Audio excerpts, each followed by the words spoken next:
Okay. My hope is that chat can hear me. A lot has changed in the configuration, so this is going to be our first two-person stream. And hi, chat. How's it going? Let me get lined up with the camera and stuff, Get the mic over here. All right, chat. So I can hear me in the headphones the same as I used to. Can you hear me out there the same as you used to?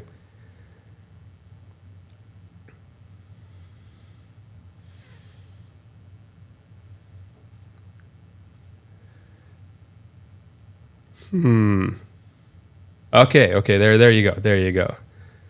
How is it going, everyone? Well, tonight is the night that we test the Mac setup because we are about to switch over to another view here, and ta-da! Look at that! We've got a Mac. He's back. I am. All right. So now the big question is, can you hear Mac? He is behind me. I don't know. Which way is that? Ah, over there. Okay. Yeah. See, we'll get used to this. So can you guys hear Mac? Mac, say something to the crowd. Hi, everyone. How's it going tonight? Or whatever time it is locally for you. That's a miracle. We got that in one. I believe getting mine working slightly right took I think my third try. But maybe that fix was just for all the microphones, right? All the XLR inputs got set correctly. Okay, so now we are going to test a thing that I don't think is working personally. Because over here it's doing the craziest thing with this setup here. Like, the audio is coming from the computer that he's sitting at over into OBS over here via NDI, standard software for this stuff. And then from OBS, it is going into the mixer that is right here. And these headphones can hear it because it's on the monitor channel, and so I can hear his screen, right? It's also going to the output. And the hope is that you can hear the output and that it sounds correct. Because in these headphones, it sounds flawless. And when I hit the record button on OBS, it sounds like garbage. So I have no idea which one you guys are going to hear. But maybe Mac could pull up some kind of a video or something else, and you all can tell us if you hear it when I switch over to the Mac screen. So let's go to the Mac screen now. And now, of course, he goes full screen on us. And just make sure it's not copyrighted, whatever you pull up. I do not need a strike. All right, let's... random, whatever YouTube shorts think, whatever YouTube thinks the short I should be watching is. Okay, I can hear that chat, and to me, that's perfectly clear. What I want to know is, do you hear that, and does it sound right?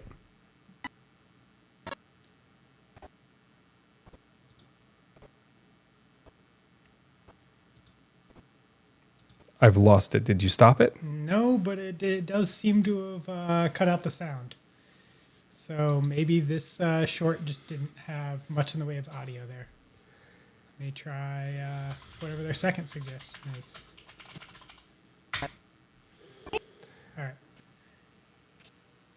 Just pull up Crabwave.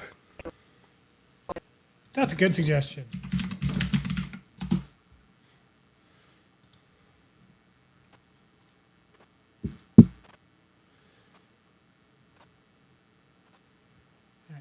It is doing this beginning thing.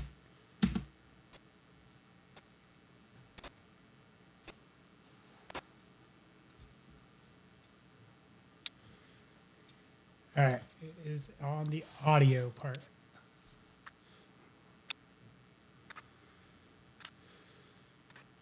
It's at the low beginning part. Yeah. Hold on a second.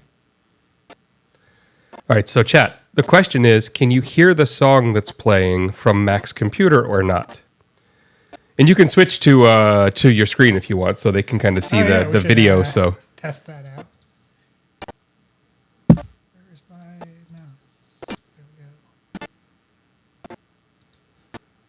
I'm dancing to it. I can hear it fine.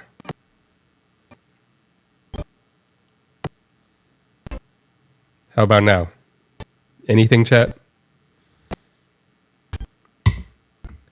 Constantly cutting out. See, there you go. All right, so you can stop that and go back to camera here.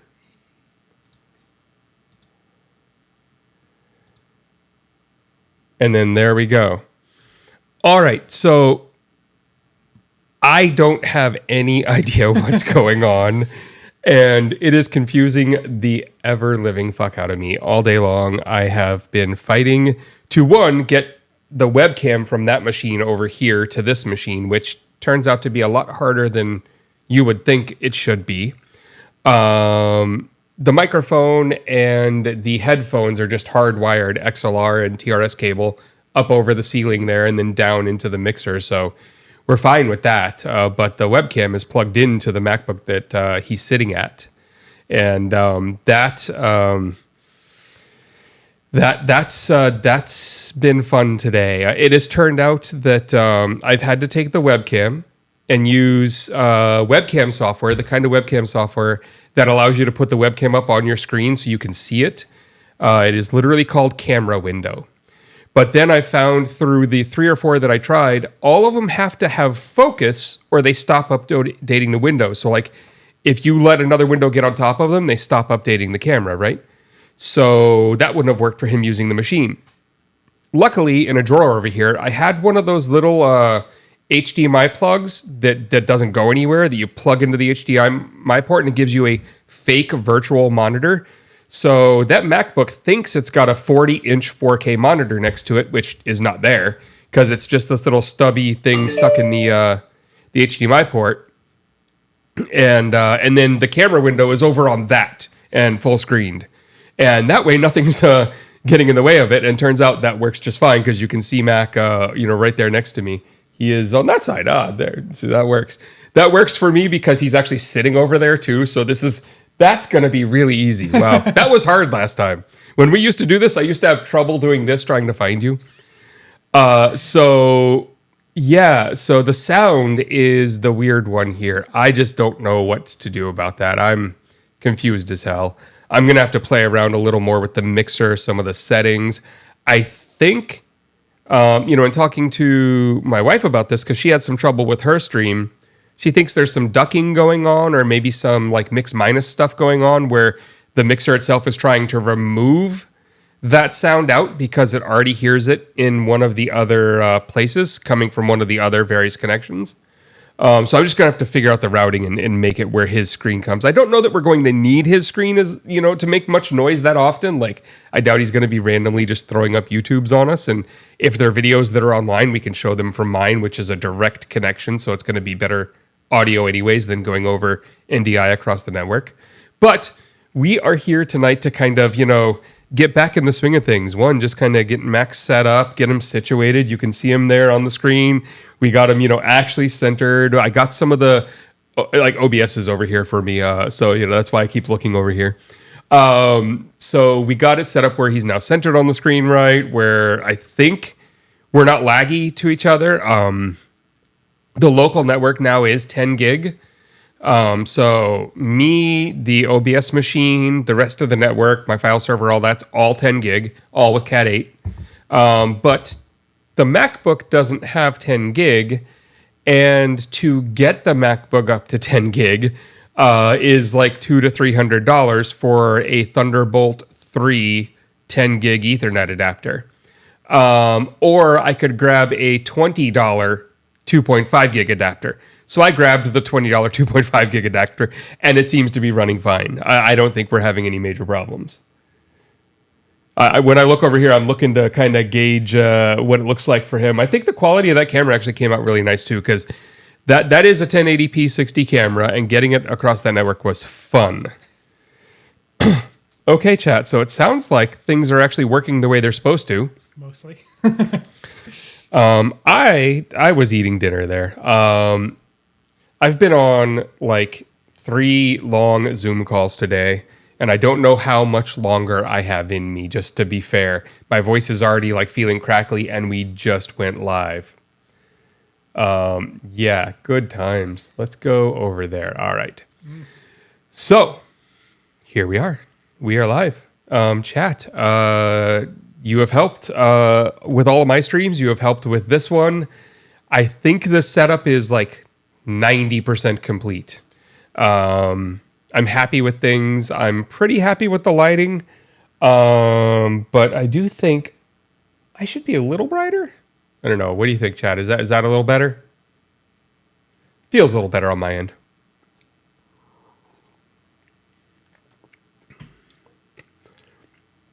So, there's a hell of a lot going on out there. That's very true. We picked a great time to decide to come back. There are a million things we could say to get ourselves canceled, That's very true. Okay. So I think I'm a little brighter now. I mean, I can do that and go, even that much brighter. I don't know what people think of that. To try and catch up with Mac's wonderful tone. But you are right. I am a little warmer and you're a little colder tone. Distinctly, yeah. All right, so Mac. Yes. In front of you, on the right-hand side of the MacBook that you're looking at, Yep. just on the like underneath in the wiring there, you will see a little controller for the light that's in front of you. The gray one? No. It's built into the wire. It's like one of those inline, yep. right? So the button closest to you is just on and off for your light. Sure. I think the middle button turns you from just white light to white and orange light, or just orange light.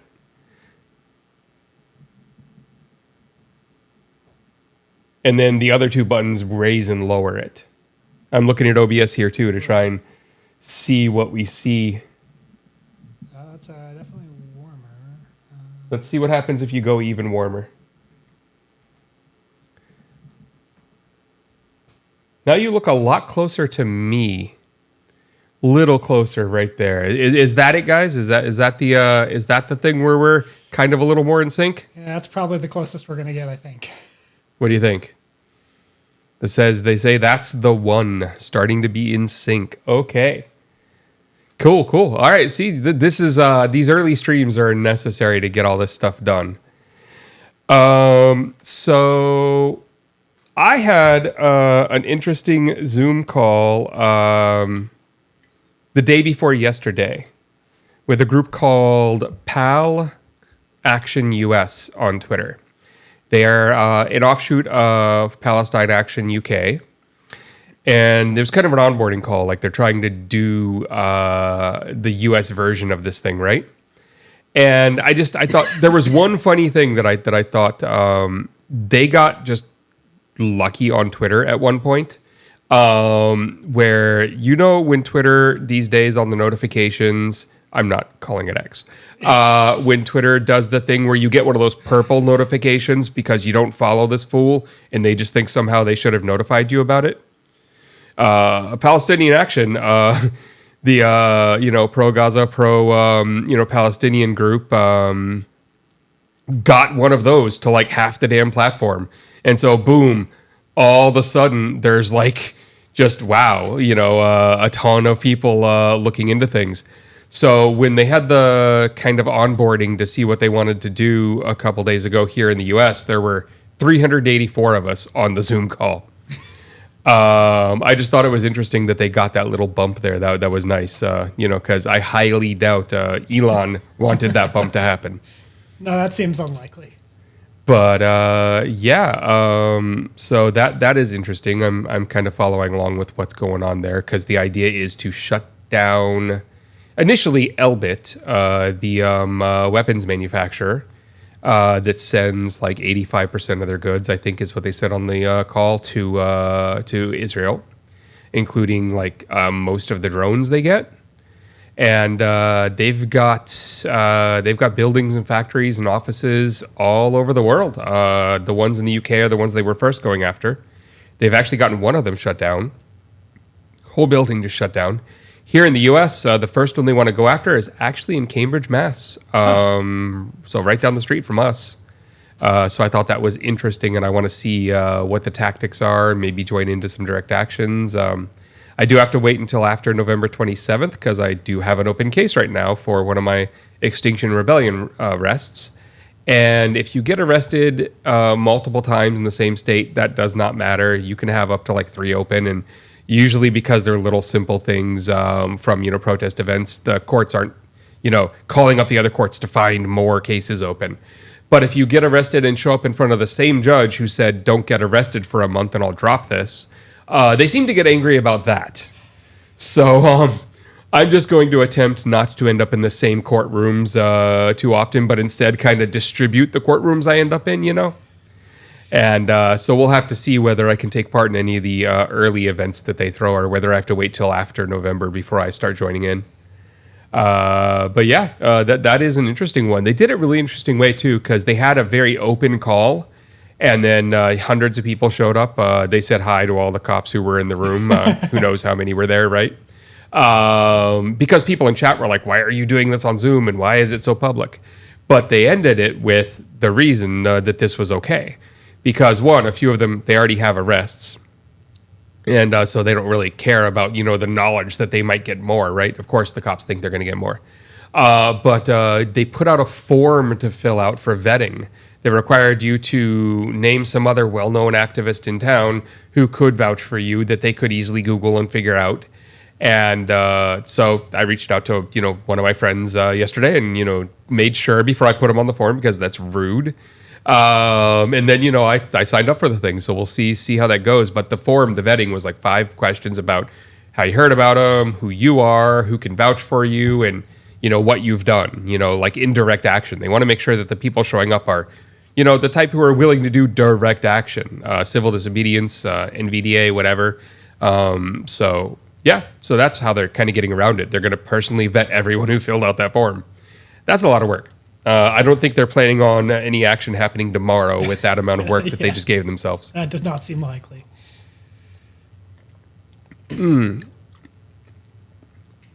So as I understand it, Mac, you are pro-Israel? Yeah? Is that the, I am pro-civilian. Oh, there you go. That, by the way, chat, was me just messing with him. Yeah. First call we back had here. some conversations on this. Yeah. And, with Minecraft as the backdrop on the last stream, we did talk about Israel and Gaza and all that fun stuff. And I really thought that was kind of odd with that as the backdrop. But chat brought it up and said chat about it. So there we were. It's a lot easier to have those sorts of conversations where you can just end everything with "in Minecraft."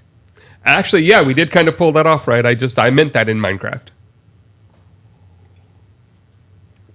I'm thinking someone should develop a map of that area in Minecraft so we can talk about things in Minecraft. Very specifically. Like just traveling around that map and going to a specific building and saying, boy, I wish someone would take this building down in Minecraft. I think they would possibly see through that. Yeah, I don't know about you. They probably wouldn't find that a compelling argument. No. I mean, not that I think BB finds anything other than genocide a compelling argument. No. But even outside of BB, I think some other people might be like, I don't think that I believe that you're talking about Minecraft. Oh, right? Oh, chat. What topics do you want us to talk about as we're kind of figuring this all out? And I would love, as we go, like for a little bit tonight, tell us if sound cuts out, if like suddenly we start lagging, really any of that type of stuff happens, just let us know. I would also, I don't know if I've said this, and I don't know. Okay, good. I'm looking over at his screen because I wanted to make sure that he could see chat too, that he'd pulled it up. Mac is smarter than me, so he's already done that. I just thought of it now. But you all already knew that.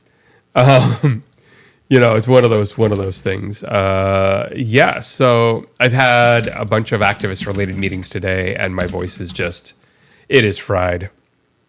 That's why you see me drinking so much water. A couple of the groups I'm in do a really good job of regenerative work, of debriefing after events, of talking things out, making sure everyone's happy in the roles that they're in, making sure the amount of energy everyone put out for the last direct action was the right amount and that they feel good, whether they need a break. Letting people know that, time is the valuable commodity here. And so if you need a break, you can have it, And so a lot of these Zoom calls that I end up on, which aren't on Zoom, we use Jitsi because encryption. A lot of these types of calls are really specific to the regenerative nature of things, which I have found later in my activism career is really important. Early on, we had none of that. We also weren't really planning as much of the activism parts of it in the earlier stuff. We were more planning just around an event is happening. Let's get some artwork. Let's do a press release for the media. But like the amount of planning we do for some of these events, like Extinction Rebellion or any of the others, I mean, some events we might be in the street for half an hour, but it was 3 months of planning. And you can tell when you're in the event. You'll be there and everything goes off exactly how you wanted. The people showed up at the right time. They met at the right secret location.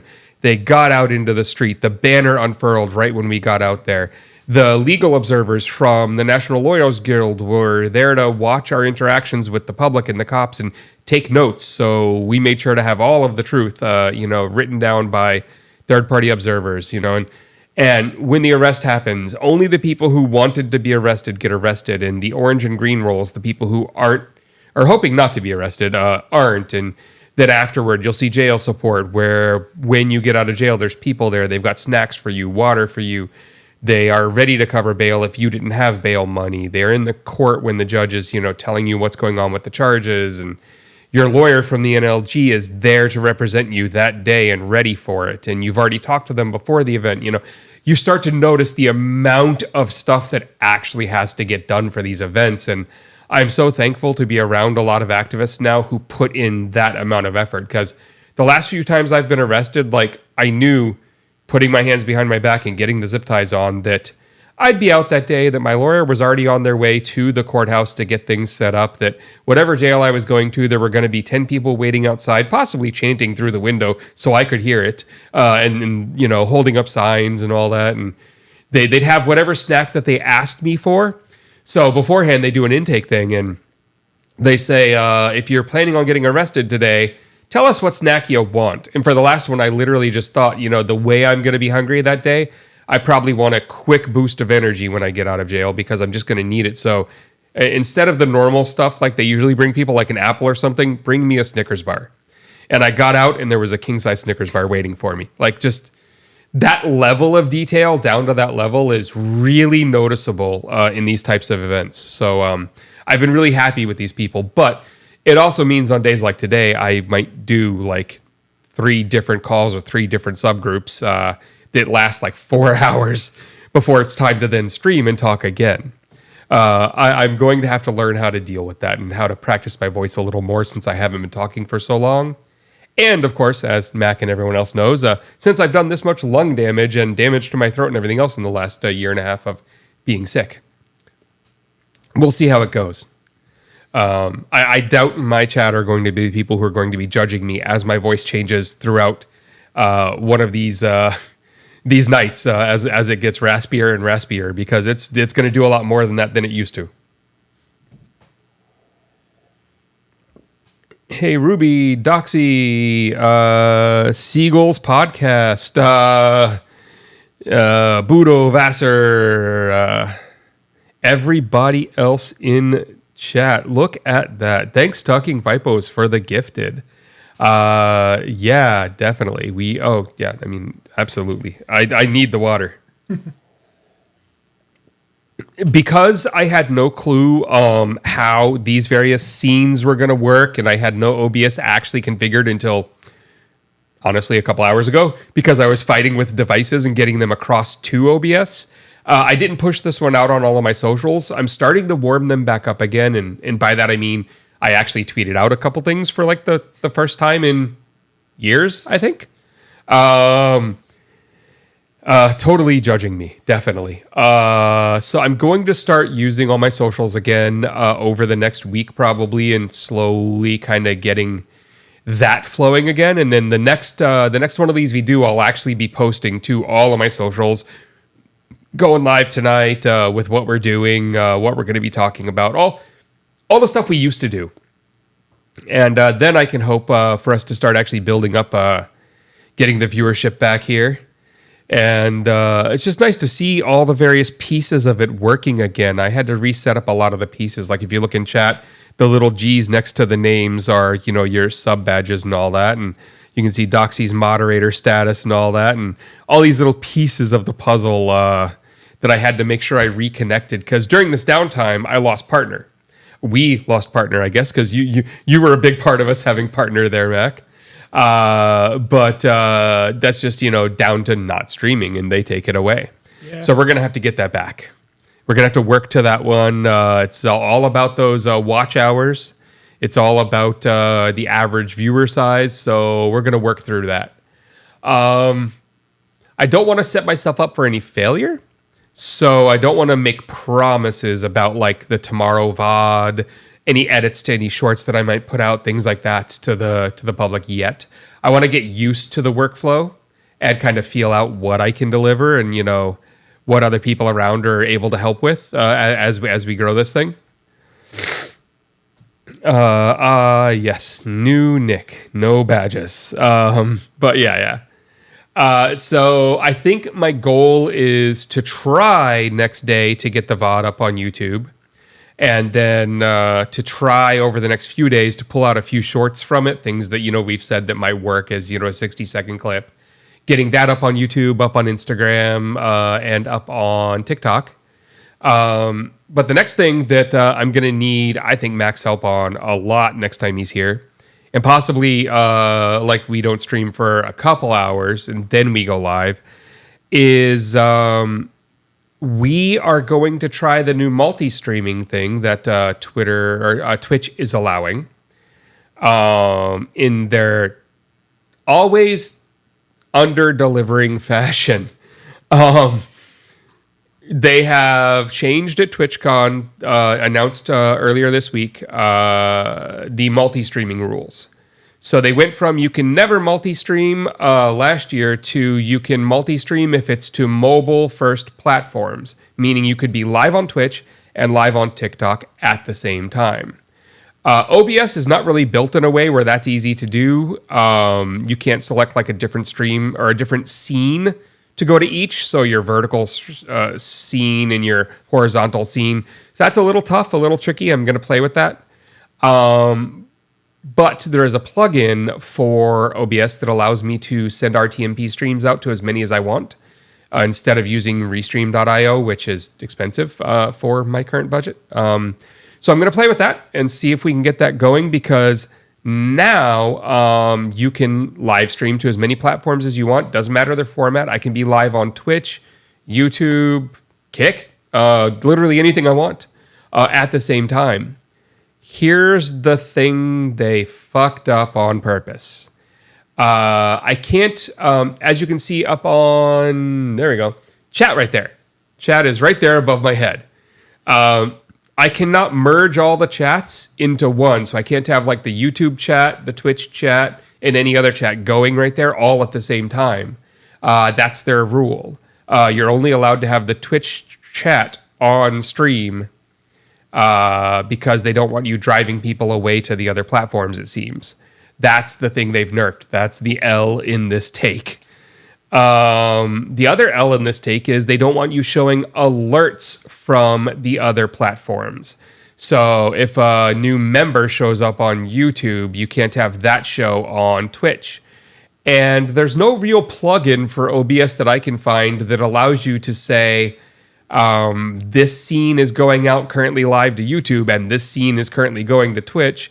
So you can then set up the different alerts to only go to the different streams. That just doesn't seem to be built in. You have to have some big paid tool. vMix allows you to do something like that, but you have to have like the $800 version of it. And I don't know if you all remember, I don't have $800 to spend on that yet. Let's get 1 million followers and then we'll buy something like that, right? So I think we're going to piece that one together, kind of like I spent all day getting Mac's webcam over here and getting the audio over here that I can hear fine and you can't hear. I don't know what's going on. I will solve that one over the next few days.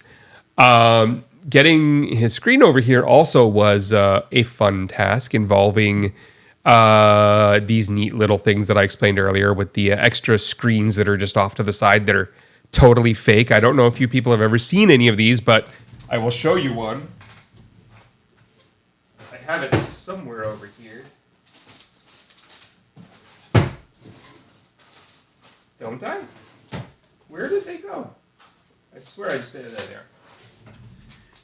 These things are what I use for this. There is a totally fake screen that does not exist anywhere, but the MacBook that he is on currently thinks that this little HDMI plug right here is delivering a 4K 40-inch screen.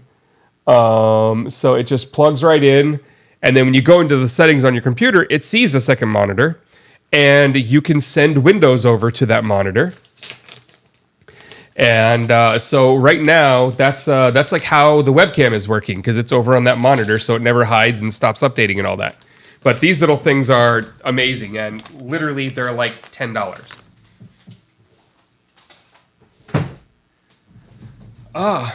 Thanks, Ruby. Yeah, this is the new place. We moved since the last stream, and we have a much nicer kitchen in this place. And obviously, thanks to some people here in chat, in fact, a couple that are actually here, we also have a little bit better setup here. Like, this microphone is freaking crazy. If you watch any of the actual big streamers, like the ones who have earned money doing this, the Ludwigs, the Moist Criticals, the big people, the Oompas, the Friendly Geordies, like just any of the big people, they have this mic, and now I do too, thanks to chat. I've got some lighting, I've got some extra stuff that just really makes this kind of work. This fun box back here, the We Are Anonymous Expect Us box, that's actually a backpack that lights up.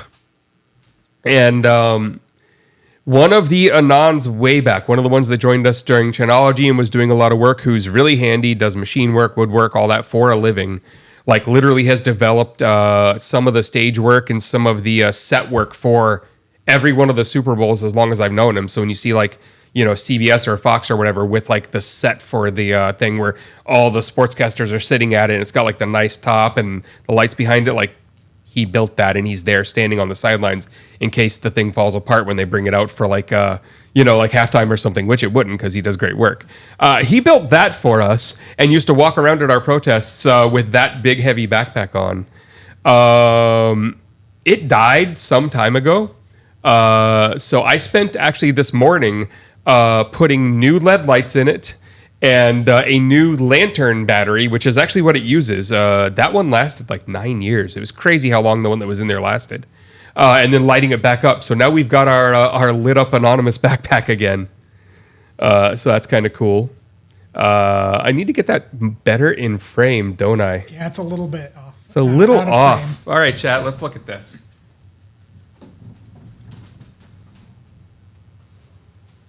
What do you think? Is that better?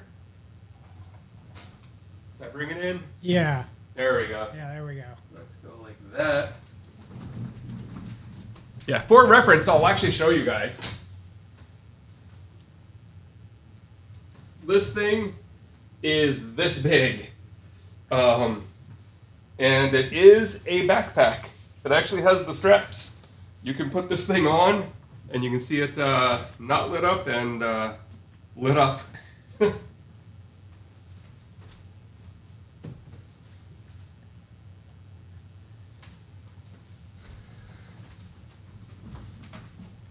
Oh.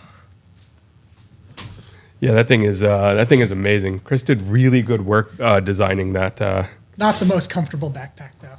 And he's outed himself, so like, I can say his name. I'm just not gonna like say the full thing because I doubt he wants any more people going to his business about this type of stuff and wanting one of those. Here we are. New set. We now have the setup where Mac can join. We've got all the audio, the lighting working right. This is still not the camera I'm going to end up using. This is still my phone. That's an iPhone 14, that I'm doing here. Doing the continuity camera thing over to the iMac behind me that runs the OBS. But my camera is still stuck in Antarctica. I've been told it will be here next week. So that is not a promise, but it is what I have been told. So looking at stats here, just trying to figure some of this stuff out. Keeping a good constant bit rate. The FPS is up. Everything seems... Yeah, okay, so... I know, right? Like, who else's camera gets stuck in Antarctica? Like, I mean, some of chat already knows this one, but I will repeat it. A documentary crew that I'm very friendly with... They made the Faces of Anonymous, the Face of Anonymous one about Commander X a couple years ago. I think it came out last year. They are doing the documentary on the Ocean Gate, the sub that went down and imploded a few months back. And it turns out that they were actually like filming that whole thing as it was, being built, engineered, designed. So they have a lot of like... They were brought in early to like do a documentary about the making of the thing by Stockton Rush himself, the billionaire behind it. And so they had to go to Antarctica because a couple of the people involved are there, and they had to go there to film them. They're at McMurdo Station, and they took all their camera equipment there. And they are switching from a mix of Panasonic and Sony equipment to just Sony equipment, so they don't have to carry so many extra accessories for two different brands of cameras around. And they are going to be giving me one of their cameras, which is just awesome of them. It is a gift. I have accepted. It is a wonderful gift. It is exactly the camera that I was hoping to get. It's not $1 million camera, but definitely it's going to be an expensive setup. Something I cannot afford, and chat does not want to help me buy. It is a Panasonic Lumix GH5S with all of the accessories. But weather and other things meant it got stuck in Antarctica, and they haven't left yet. So it'll be here soon. But yeah, my camera is stuck in Antarctica. Just strangest things. Who else is that their life? I don't know, Mac. I wonder a lot about that type of stuff. It is like the best excuse for not having the camera you're supposed to, though. Like, who's going to argue? Like, no, it's stuck in Antarctica. Well, you should do something about it. Right, but what other friends of yours would tell you, oh yeah, my camera's stuck at McMurdo Station. That's true. And you just go, yeah, no, makes sense. Yeah. This is literally just my life. This is just what happens. Yeah. This is like my normal average every day is that. And it's crazy. It really is. One day, maybe that won't be the average. And, things will be going just totally perfect. Right, chat? That's how that works? I'm getting the sense they're all typing out no. I haven't seen it yet, but I feel like that's what's coming. Someone might lie to you. Yeah, so... How about those AR-15s, Mac? Which AR-15s specifically? Any and all of them used in the last 20 mass shootings. Those. Yeah. Yeah, and maybe that shouldn't have happened. And what would you do about it? That is a fantastic question. Vitamins. Yeah, clearly vitamin supplements are the answer to mass shootings and AR-15s. No, it's just what I need right now. I know, but it's clearly the answer. No, there isn't really any easy answer, unfortunately. There are a lot of difficulties in trying to resolve that particular problem, and frankly, no one that talks about that problem seems very interested in taking it seriously. You have the people that are on the anti-gun side talking about assault weapon bans it's not actually going to solve anything. it's assault weapon isn't really a very useful category, and it's just not a great way to address it. There, on the other hand, you have the people that just aren't interested in solving it at all. And anything you suggest to try and solve it, they're going to actively shit talk. So, I don't know. What's an actual practical solution there? Great question. Well, so you just said, the whole banning the category isn't going to work. And I'm guessing chat here is totally on board with the idea that prohibition worked, right? Well, it's not just that. It's that, like, assault weapon is a category that, like, there are weapons that are functionally identical to other weapons that are assault weapons, where it's not an assault weapon because it has, like, a wood varnish and no folding stock and, like, no Picatinny rail. But it's still basically an assault or a semi-automatic version of an assault rifle. Like it's a Ruger rifle that a different version of that same rifle is classified as an assault weapon. Right. So instead, we need licensing, we need testing, we need red flag laws, we need We need all of the regulatory framework that might be close or better than what we need to drive a car. Yeah, I mean, it's not like the solutions fundamentally don't exist. Lots of other countries have some sort of regulations in place that address a lot of this. And it works. It works fine in a wide variety of countries. But that does not make it a practical solution in the U.S. What's the country? Is it Sweden where you can own as many guns as you want, but you can only have like one bullet? Like, is it? I'm not sure on that one. There's one of those Scandinavian countries where it's like hard as hell to get ammo, but you can have as many guns as you want with no ammo. I know that the way they do it in Switzerland, they have the basically a militia system where people serve and then are like, just part of it, and they have their service weapon in their house, but they generally aren't allowed to have any ammo for it unless it gets issued to them, which basically only happens for training and in time of invasion. Good times, huh? So I saw an article earlier, and I'm going to pull this up for myself here. Yeah, so I saw an article in The Guardian by where they talked to DeepMind's chief, Demis Hassabis. I don't know exactly how to pronounce his name. And he says, AI risk must be treated as seriously as climate crisis, says Google DeepMind chief. And so I retweeted this as one of my first few kind of coming back to things tweets and said, so you're saying we should ignore it, deny it, and actively put out disinformation for decades until it's almost too late? And then still not really do much of anything, yes. That is my understanding of what that means. Oh, look, that looks like spam. Sure does. Streamrise.ru. I am going to recommend that no one go to that. And what I think we should do is get rid of this person.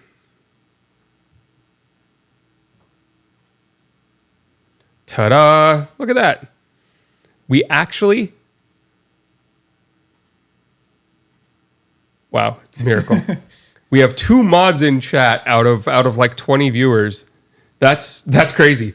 Well done, and thank you to both of you for being here. That is awesome. Yeah, so it blows my mind that that's the response. We should treat it like the climate crisis. I mean, how did that sound like a good idea? I would think if you are at the level that you've made it literally to chief of DeepMind at Google, that you would have some public relations training, which will include, your talking points, how to craft your sound bites that they're going to use, and what to say, what not to say, and all that type of stuff. That you would have enough experience to come up with something better than that. I mean, even if you hadn't, that just seems like such a obviously terrible comparison given how little we've done. Yeah, I just don't understand what's going on there. I would say that I'm not scared of AI itself, like as a thing. I am scared for what happens in a decade when we've got Elon Musk's $20,000 robots that are, that cheap when the Honda ones were, 2.5 million or still are 2.5 million. And they work just like us, but 24 hours because you can buy two and have a charger on the wall and they can just walk over and charge themselves and swap out and do 12-hour shifts. And then where generative AI and regular AI and possibly some early versions of AGI are in 10 years with those robots. I mean, just think of it. Not only factory work, but work like paralegals. Things that really are just researching hard fact, case law that already exists, studying paperwork that's already there, filing things that are very standard forms through systems that are mostly electronic these days. Those types of jobs are also going to go away. And I want to know what we do at that point, because that's tens of millions of jobs when you start to put all that together. I think that a lot of that, there may come a point, probably will at some point, where it will have just had enough time where different groups were working on developing it for specific applications that it hits a whole bunch of sectors at once and just kills millions of jobs in a short time.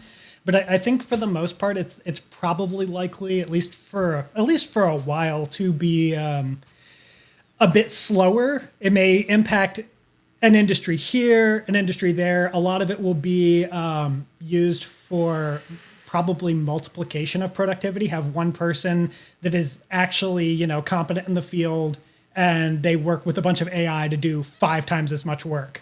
The thing that I'm actually worried about, at least for the next decade or so, is less about that level of disruption and more things where it's used for like manipulation of public perception with people that aren't really prepared to deal with that circumstance. Because honestly, at this point, probably very, very few people really are. There's going to be a lot that even people that are relatively knowledgeable about that sort of thing are like us are going to have to adapt to things that we didn't expect. But think your average Fox News viewer, that is what scares me. Well, I mean, I've got something up on my screen that I literally made ChatGPT code for me because I just was like, nah, I can, but sure. Why? And it took me about 5 minutes to get it right. My first prompt got it 90% of the way there, and then 2 little fixer prompts, and I have my thing. And it's nothing too super special, but it does exactly what I want. And I think I can show it here if I go camera box mode. You see the timer here? This I just have up on the screen on the side here, just so I can kind of at a glance with big bright numbers, see how long we've been going, see what time it is, without having to try and focus on small fonts somewhere or have, a big glowing one on the wall. This is Tailwind CSS and Alpine JavaScript, Alpine JS in standard HTML, and I literally just told ChatGPT what I wanted. And these start, stop, and reset buttons do work for the stream timer. It took it 5 minutes from I had the idea to I have the thing. I could have programmed this. It would have taken me probably an hour to put it together the way I wanted and, try different, formatting and sizes and fonts and blah, blah, blah, just really until I felt like I was done. But then I would have tinkered a lot more because I'm that way when I get into programming, right? Especially when it comes to the styling of stuff on a website. So this I did in 5 minutes. And just thinking about it that way, if my job was to output things in HTML, JavaScript, and things like that, where I needed quick stuff, If I normally take an hour to 2 hours to do it and I did it in 5 minutes, then you don't need 5 people working here anymore. You only need 1.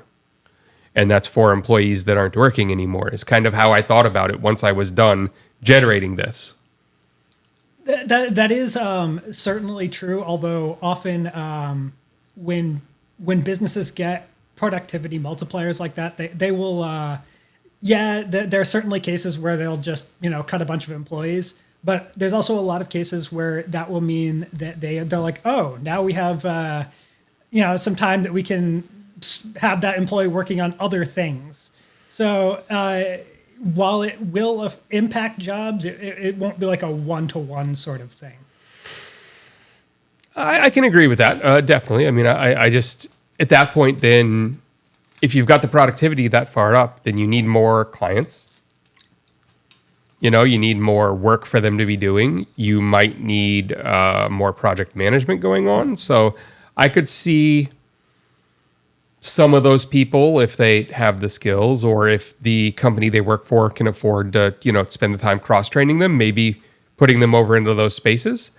But I'm not fear-mongering, but I do feel like it's coming, and there's a lot of jobs that are getting way easier with this, even with, what we call hallucinations and everything else of the current generative AI stuff. If we watch just how fast this is going, and then we look at the people who are putting their minds to the newer versions, like, I always say this whenever he jumps into something new, but there's very few people who I look at in the world and say, if he's working on it, it might be something that's realized. And John Carmack is one of those people. And he's decided to put his time into AGI, general artificial general intelligence. And so he went and got funding, formed a company. He now works for it. And he said he could have worked on it without all of that. But in his description of why he went and got funding, got investors, got other people to help and kind of tell him what to do is... he likes having people to answer to. It actually makes him work better. So, hey, if that's what works for you. But I've really never seen him throw his head at a problem and not find a way through that problem, right? He has one of those minds for programming just the strangest stuff. So I do think we might see AGI in our lifetimes, at least the early budding pieces of it. Yeah, I mean, I could certainly see that. I could easily see there being some, at least elements that would eventually become parts of AGI, whether or not we actually get there in our lifetimes. But I feel like the big stumbling block in the short to medium term is a better working definition of what it means for something to be AGI. We have a very sort of fuzzy conception of what that actually means. I think they'll need to have a more rigorous conception of that before they're really able to make big progress on making something that's not a specialized AI. True, and specialized AIs are definitely the direction people are heading now. They're taking the ones that Facebook put out and the ones that Microsoft have put out, Llama and Wizard, and they are using fine-tuning techniques to fine-tune them to specific tasks, which also helps to weed out more and more of the hallucinations. Right. We're seeing interesting ones like the one that now can totally just play Minecraft. There's one that just plays and it gets the basic idea of I need to collect some stuff. I should probably have a home, and it does all that stuff. It's the craziest thing to watch. And it builds decent looking stuff because there's enough information out there on the web to kind of walkthroughs and whatnot on how to do it, that it understands when you say, build a house and make it look like a Tudor building. It gets that, which is crazy. Absolutely crazy to me. Oh, yeah. So what does chat think about all that type of stuff? Anyone in there scared about losing their job? I've been telling people that if you are scared of it, you better win the lottery in the next decade, because that's going to be how you have money when this all hits. Pretty simple, right? It does seem like the easiest suggestion that won't get you banned from Twitch.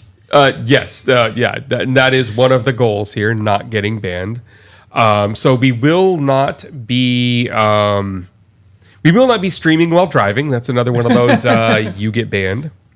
You know, what job? Yeah, I mean, I'm there with you.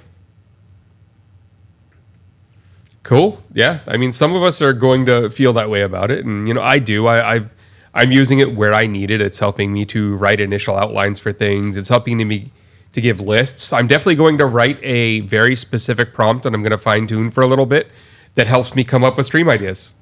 What to be doing next week. But I do still think that when you look at the Tesla bot and what it already looks like and what strength it already has and the ability for it to be that cheap, that puts it at way cheaper than a human doing the same job. Orders of magnitude cheaper. You don't need the various versions of health insurance for it. You do not need to pay, any of the types of extra expenses regarding human safety. So some things that might be OSHA violations. If a human was the one working that area, the robot doesn't, have the same distinctions. So maybe it doesn't have to be as human safe, right? So those bots are going to take a lot of jobs. Then when you add in the advancements over the next decade of AI, I think that with those bots and used on those bots is going to take even more jobs. In my mind, I think the only way we get around a lot of that is a UBI. We're going to have to come up with something that keeps the masses who lose those jobs from getting angry about it. I can imagine where we don't come up with any of that, and we just expect people to put up with it. And one day, a mob of 50,000 workers show up at OpenAI's offices and burn the building down. I don't think that's outside of the realm of human possibility here if it starts to really take jobs. So I'm really hoping that legislators sooner or later come around to the idea that there are only a few solutions to that problem. One of them is regulating it in a way where it can't be used to replace those jobs. Not going to work. That type of prohibition never works. People will find ways around it. Oh, absolutely. It won't pass. Or a UBI. So universal basic income. Everyone gets just enough to cover the basics. And then, what do you think about this one? Because I think the big thing that's going to come out of this is much more, how do you put this? Small batch work. The types of stuff where people want human-made to be stamped on this thing, and they want it to mean something. Not like where made in the USA means I put it in the box, but the thing was still made in China, or any of those types of things, We're going to want, everyone's going to be woodworking and machining and whatnot in their garages to sell stuff on Etsy because it can be human-made, and you don't want the robot-made thing, right? So I think there's going to be all those little cottage industries are going to get a lot more people when that happens. Yeah, it definitely seems like something that we'll probably see some sort of basically bubble as it and hits initial popularity, gets enormous, gets way bigger than than the market can actually support, and then crashes back down to a more sustainable level that is still probably 10 times the size it is now. Yeah. I mean, that's definitely what I see coming. So if I was, in any of those types of jobs that I think are going to go away, I would be learning one of those skills that might make you a craftsman for the post-AI taking 10 million jobs age, where you can do something that will sell, as human-made, That would be an interesting way to sidestep that. And, of course, start your branding early and get ready for it, right? Back to the gun stuff. I don't know if you all have been paying attention, but good old Lauren Boebert, is still sponsoring and attempting to push through her bill to make the AR-15 the quote-unquote national gun. Bill HR 1095. She's trying to push this through, and it will make it where all those little badges and pins they wear now in the house there actually have meaning. I said, what? Meaning. I don't think there is a national gun. I think this bill is literally introducing the idea of a national gun. Yeah, I don't even know if any of the states have bothered doing that. And even after last night, she is still pushing it today. Oh, of the course bill she is still going through. Luckily, it does sound like she's got challengers in her district, and her district is fed up with her. So hopefully this is the last we hear of this person. Yeah, she did barely win re-election last time. Other than when this is all over and she, finds out the people were only paying her as long as she was there, and she ends up on OnlyFans. Because, that's the future I see for her. I'm not wishing it on her. I'm wishing way worse on her. Oh, yeah.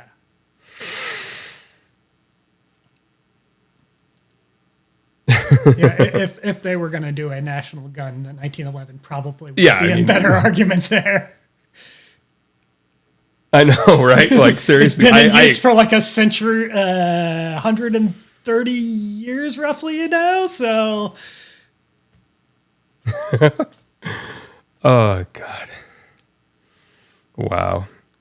What is going on out in the world? I haven't even really been paying too much attention because I've been buried deep in getting there you go. See, I'm going to get used to this. I can actually just point at him over there. He's right there. Yeah. His screen and camera and everything up and running over there. So obviously everyone's talking about Lewiston and, Robert Card, ex-military, firearms instructor. Who would have thought? The first thing I said when the police released a picture of him walking into what I believe was the bowling alley, and it was kind of grainy on him, was look at how he's holding that gun. This man knows what he's doing. Look at how he's sidestepping into the building. This is a professional. This sucks. Yeah. And that was literally the first thing I went to was I looked at his grip. I looked where the butt of the stock was on his body. I looked at how he was turned, and it was obvious this was a pro. Textbook. And it was absolutely crazy. One interesting story that came out of the bowling alley today was one of the survivors was live and giving some interviews to kind of tell people what the scene was in there. And he said the way he stayed alive was, at first he thought he heard a balloon pop. He turned around, saw what it was, and took steps backwards towards the shooter to kind of, get up some steam, and then ran and dove down the lane and bowled himself through the pins and then climbed up into the machinery. And he stayed in the machinery until it was over, figuring that, one, he might not be found, and two, the machinery would deflect a lot of anything. And he was right. Yeah, hard to aim at someone hiding in that machinery. So I'm guessing what I learned from yesterday was if I'm in a bowling alley, I'm going to throw myself down the lane.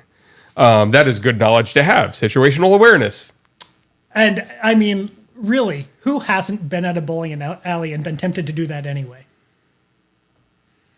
Yeah, a lot of people have just done it for other stupid reasons and then nearly gotten crushed by the pin reset and all the other stuff. There's a reason I haven't actually done it. I just... Or they've done it and then their friend who's still standing back there throws a ball down after them and, hits them right in the nuts. Like, right. A million other ways that goes. But that is what I learned. I learned that you throw yourself down the bowling alley. That does seem like not the worst plan in that situation. So I know at your house, Mac, since we haven't talked for a few days, you were jumping up and down and cheering when Mike Johnson was elected speaker. Was it cheering or was it screaming? What was it? It was not words, I will say that. It was words that will get us banned? No, incoherent noises. So I can't say I had identified him specifically as the terrible person they would end up going with, but I also can't say I was surprised. Well, okay, I was surprised that they actually settled on someone this quickly. I thought it would take them longer to sort it out. My surprise was that they couldn't get Jim Jordan through, but then they somehow found someone worse and got him through. Jim Jordan is literally the worst, and they somehow beat that. Look, Jim Jordan is awful, but he just wasn't bad enough for the Republican Party. When was the last time he covered up sexual assault? It was like a decade ago. True. He's kind of been, failing on that front. Yeah. They had to find a new low bar. Of course, they put an election denier who wants to cut Medicaid, Medicare, Social Security, and thinks climate change is a hoax into the seat.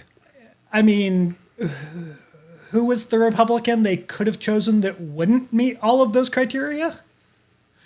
Emmers? He wouldn't have met all of those because he does kind of believe in climate change. Yes. A little.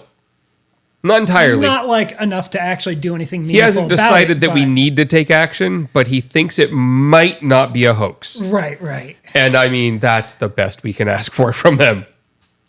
Literally, the fact that he's even willing to act that way in public is surprising. Yeah. And just for all the chatters who might not have heard this on the last stream or this one, when I look over here, that's me looking at chat so I can interact with you guys. So when I go down like that. Another thing I do want to point out is where the camera is right now. It's kind of like pointed down at me, and it's actually above my head. When the new camera shows up, it will be much more in line, and it'll be much easier for me to be looking at chat without, like, doing that. And so, things will continue to get better and clearer. Yeah. I mean, Santos still being there is just a national travesty. I just don't understand how he's still there. I just don't get it. That one I will never understand. That one will never make sense to me. No. They have to play very careful when it comes to going after grifters, because if they go too hard, it will start raising a lot of questions even among their base about other people in their party. Oh. Good times. I don't think any of their elected representatives want that. No. They don't want any of that.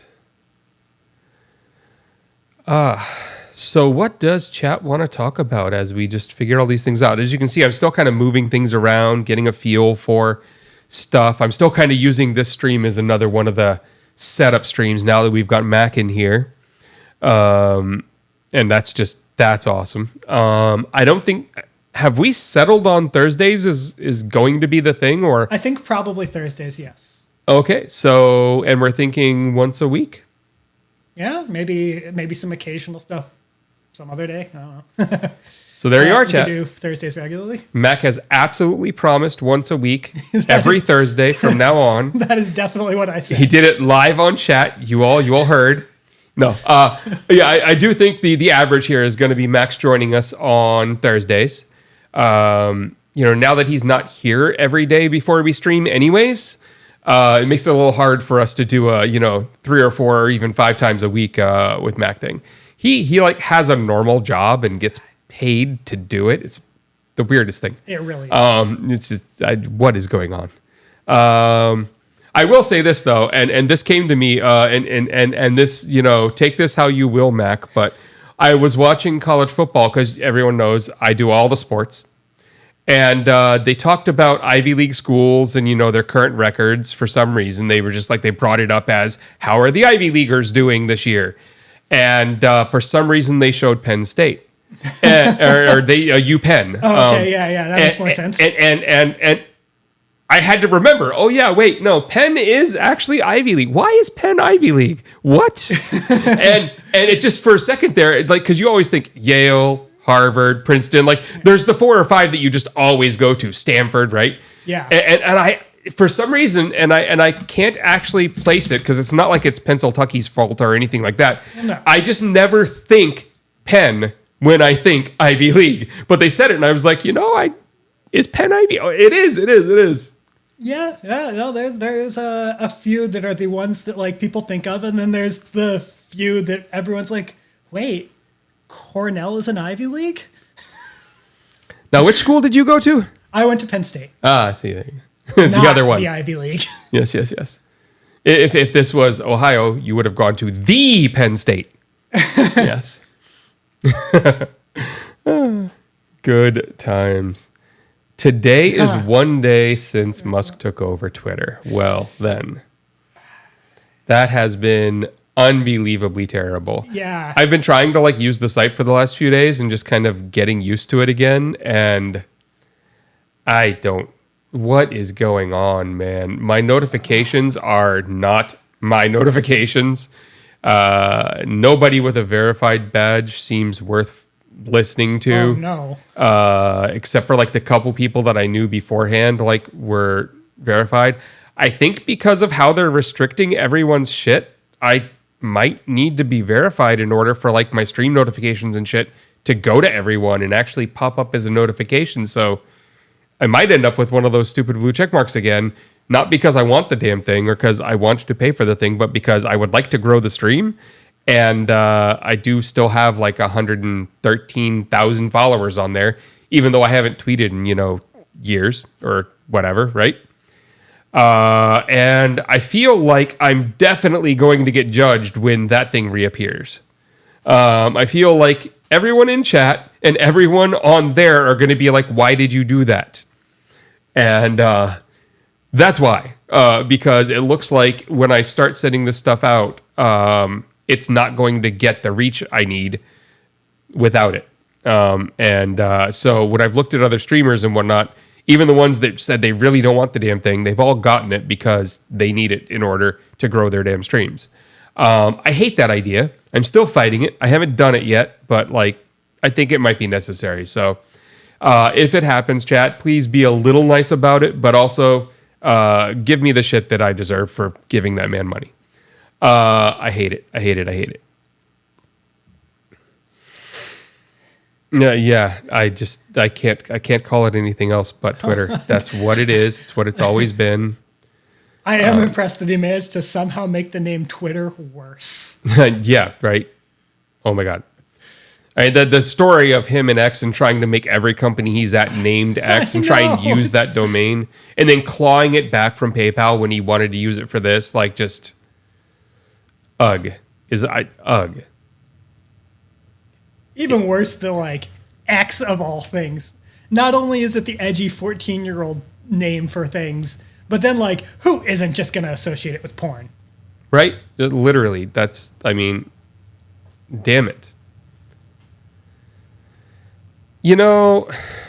Right when I say that, 3 blue check marks follow me. They are all on this stream right now. All right. So my chat has some blue check marks. I see how it is. Huh. Okay, fine. You know what? Following you back.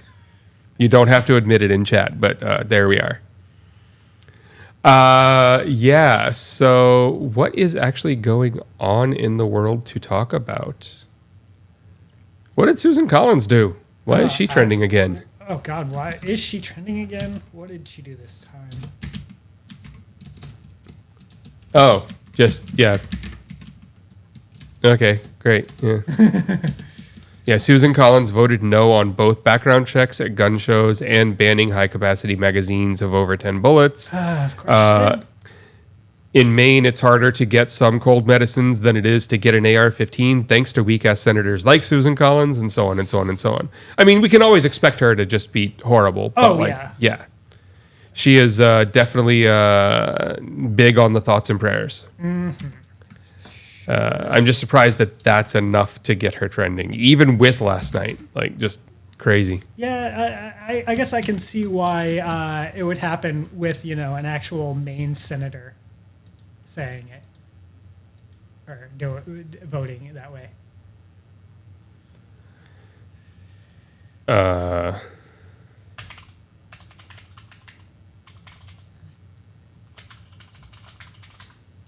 What? Prepper Mormons killing kids? I mean, that does sound... Those words sound right coming out of my mouth. Yeah, no, I understand all of that part, but I haven't heard anything about them going to jail for it.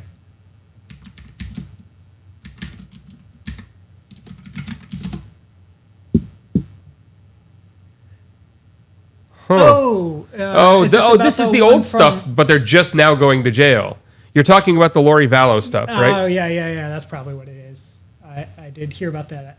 I guess I didn't know she was a Mormon. That all tracks, though.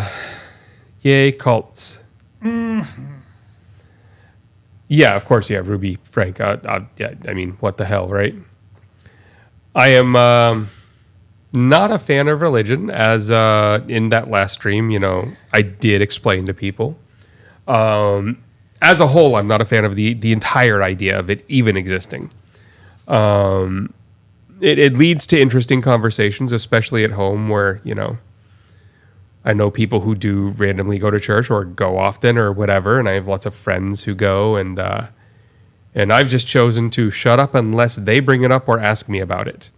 Or at least I try to. I really do try to do that. If I do bring it up accidentally in a way where I'm being bad about it, I'm happy for them to tell me, hey, stop, because I don't want to shit on people for it, because I know where my opinions are. I am the annoying, not just devout atheist. I am the anti-theist.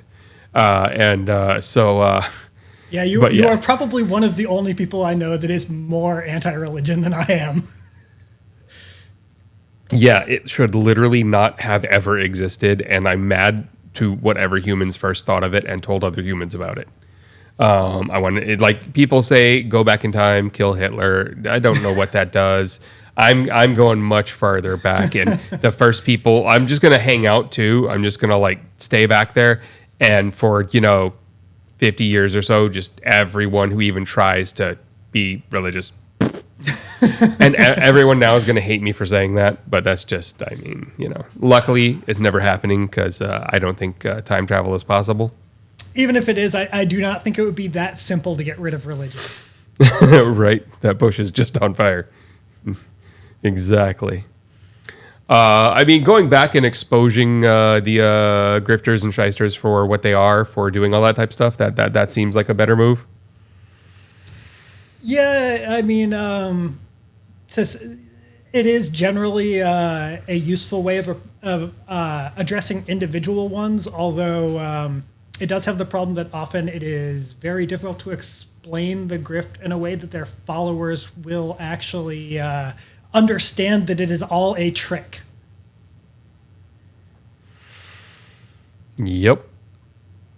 And of course, there's that whole thing where humans look for patterns and things, and then they create superstitions, and then they spread those superstitions to others, and then 5 generations later, it's turned into a whole complicated thing of nothing but bullshit. So I'm also not spiritual, in any other way beyond religion. Any of the possible, ways that you can go there. And for the longest time, I was pretty shitty about that too. And I'm trying not to be as shitty, although I still think I am a little.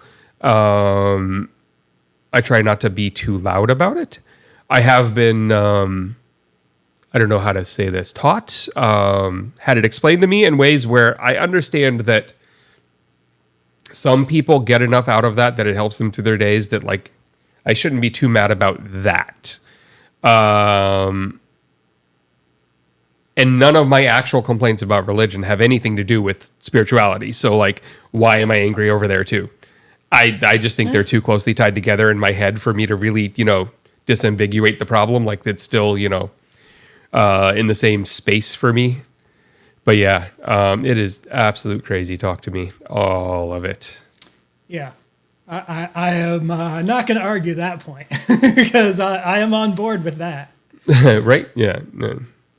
You don't check your energy every day and look for the aura and all whatever they say, all that stuff. No.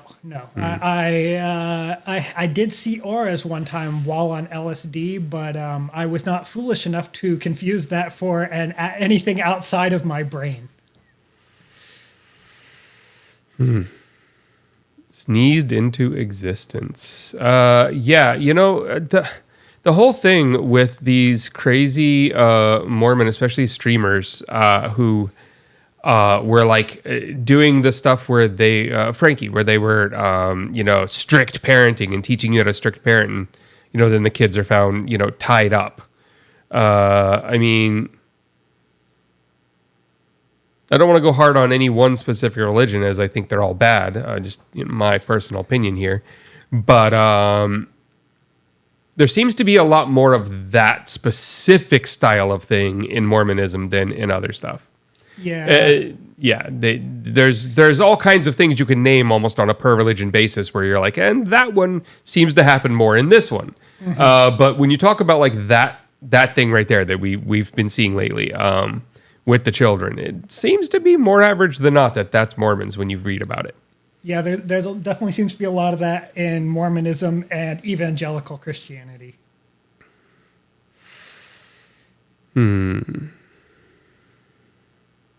Although I guess to some extent that's not entirely, but to a significant degree, it seems to be maybe not specific entirely to the U.S., but like an Anglosphere kind of thing. Because I've heard it in the U.S. and Canada and Australia, and not very much in other countries. There's a few exceptions there, but mostly those three. Although I suppose maybe that's just limited experience due to mostly being active in the Anglosphere myself. So who else is going to make sure they make it to one of Britney Spears' book tour spots to get it signed? Is that what everyone's chatting about these days? I'm joking, of course. I wish her well, but I do not need the book. No. The only thing I found funny about it was that it seems to be the highest-selling celebrity memoir of all time already, and that's crazy to me. I think there have been some more important celebrities in this world who have put out memoirs. And I'm not talking about like TV important, but people you would consider celebrities that have put out memoirs that had also done a bunch of important other work. So I don't know. There's the world for you. Yeah, although I'm not sure how much stock I put in the list of book sales since... we know about all the tricks they use for bulk buying things on the bestseller list. True.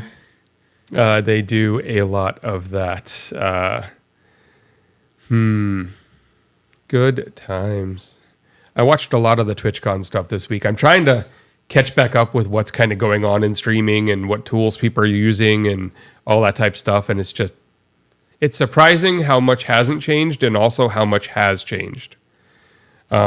I've been trying to keep up with a lot of streamers out there to kind of see what's driving in the traffic and when they can get away with being serious and how much fun they get to have, kind of like the mixtures and the variety streaming stuff and how well the kind of harder news ones are doing. And it's been enlightening because I still haven't figured out half of the streamer drama, and I don't want to.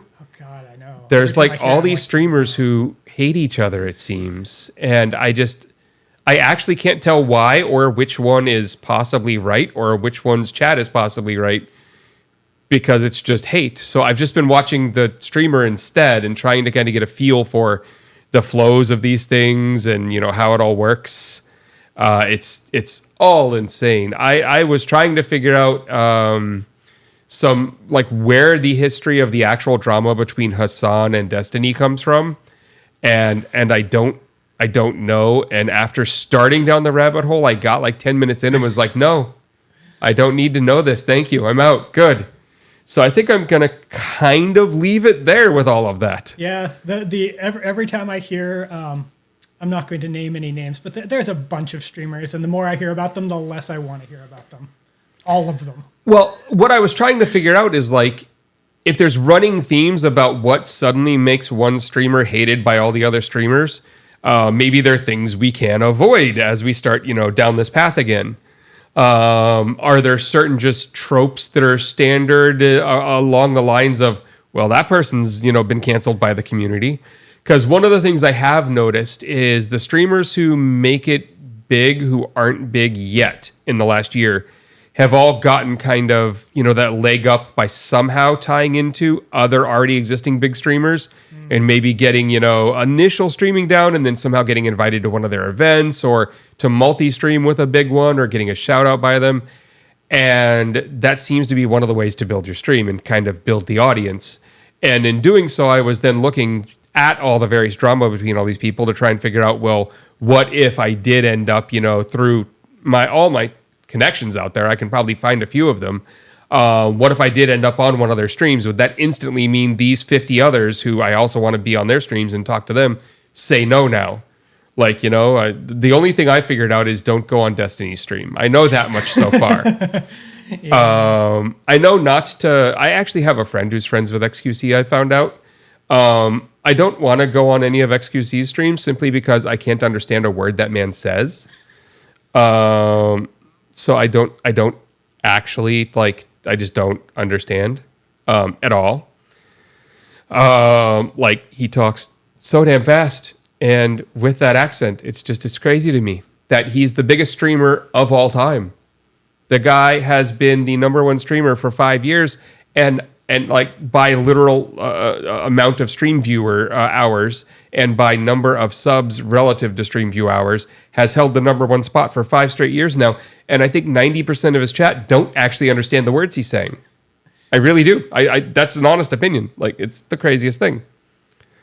So I've been trying to figure out some of that so I don't walk on landmines. And so you don't walk on landmines too, Mac. Like, as we start to play with this, like, I think there's a few of them that I'm connected to. Like, strange enough, there's a few large streamers, and I'm talking ones that are on, like, 20 and 30,000 viewer streams that only follow, sub 1,000 people on Twitter. Like, I'm talking 400 total followed, and I'm one of the people they follow. So I can DM these people. So I have some initial access points that I can maybe, use to help start getting this thing growing again. But for the life of me, I can't figure out all of this damn drama. And at this point, oh no, the other person I think I shouldn't get anywhere near is Ms. Kiff. Turns out he's a piece of shit, from what I can tell. Although maybe there was a mistake, but because like all the people who were mad at him suddenly did shit with him at TwitchCon this year. So like, I don't know. I might need like someone to put a primer together of who it's safe to interact with, because I am really actually going to try and grow this stream. I really want us to get back to the numbers we had before, which were we were hitting 400 and 500 sometimes on some streams. But I'd like to get way bigger. I'd like to actually grow this all the way up to the top. But like, for the life of me, just playing around with that shit, it's mind-blowing to me. It's a maze of just nothing but landmines. How many people in that space have somehow either been sexually assaulted at one of the streamer parties that isn't like one of the big ones, but like where they're just at some streamer's house, or one of their friends was and then they denied it or didn't go on stream and apologize fast enough, and all these millions of other things related to this crap? It seems like we're getting back into a world that maybe a lot of this was happening way back years ago when we started all this, but I wasn't tuned into any of that shit. So luckily, I don't think anyone who we interacted with back then is like that. Like the Surfs, they rated us like multiple times, and we rated them a few times and all that, and they are kind of large. Never heard anything bad about them. Hopefully, please, no one tell me there's something bad there, because I bet we can get back in with them too. I'm thinking about all of that because it's important, right? Because like, let's say I did suddenly start talking to someone, and then the very next day I get called out by other people in my chat on Twitter and everything else. Like, why are you hanging out with this guy? And they show me tons of like facts from last year. Well, damn it. So I do think, even though I really don't want to learn about all this goddamn drama, that I probably need to. Yeah, that does make sense. Damn it. Yeah. I have been a fan of the lawyers, the legal eagles, the lockpicking lawyer, and all the other people, doing that type of stuff. Yeah, there's a few of them that are pretty solid that I have watched a bit of. Chat is QG Pennyworth and Vassar are talking about, of course, our Minecraft server. Vassar is being absolutely awesome and developing out a Nether hub. But we have most of the fun stuff built out right now above the Nether roof, and there's a ladder. All kinds of fun stuff going on. Thank you, Vassar, for the work there in the Nether. It definitely needed it. And if anyone else, of course, wants to play some Minecraft with the gang here, by all means, I will totally whitelist you on the server. Just like DM me here or on Discord probably would be easier. There is a Minecraft channel on the Discord. Anyone here who isn't on the Discord, you can get to it from the About page here. I do not know if any of the... No, we moved off of Streamlabs and we're over on Stream Elements now. So none of the like triggers for like donate or Discord or any of that stuff are there anymore. We got to remake those. Ah, that's a thing. Yeah, we got to remake all of those. Those were over on Streamlabs and we're on Stream Elements now because I decided to stop using slobs and things like that. Yeah, none of those are there.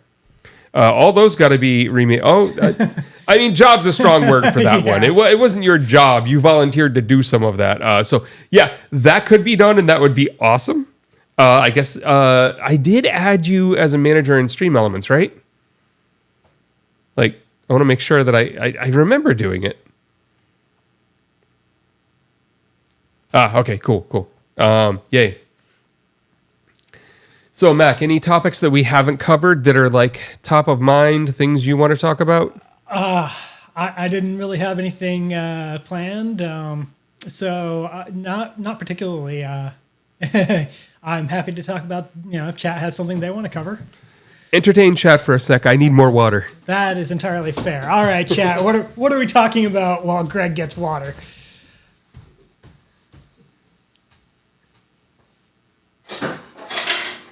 There is a bit of a delay here, so I'll fill some space. But no, I'm sure there's a lot of topics we could cover. We've covered several so far. As for what's been in the news recently, we already covered all the things that will get us, canceled or whatever. So. How can I make this more controversial? No. More controversial. I like it. Let's do that. Oh, that's what we should do. We should like piss off all the other streamers so they'll talk about you, and then they'll be mad at you, and their viewers will be like, "Wait, who's this guy?" All right, so here. Okay. Let's piss off other streamers. Let's make some counterfeit merch of the other streamers that looks bad, like some counterfeit like Ludwig merch or counterfeit like Charlie merch or some of these other like big streamers that looks really bad. Then just wear it on stream a few times, and then have like some of you in chat like tweet it at them like saying, "I think this guy's wearing like that'll totally work." And then I can just say, well, if I could afford your merch, I'll wear your stuff on stream, and then they'll just send us free merch, right? Like, let's do that. So we'll also get mentioned by them, and then also get free merch, right? Like, I like it. Yeah, piss off other streamers. Let's go. That's got to be easy. I mean, getting blocked on Twitter by streamers is still as easy as it used to be, right, guys? Like, that wasn't hard before.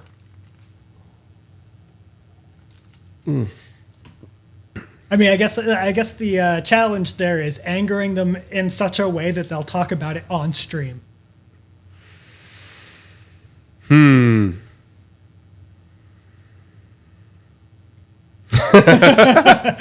Oh, yes, bootleg video cards. I mean, this video card here says, GeForce RTX in it.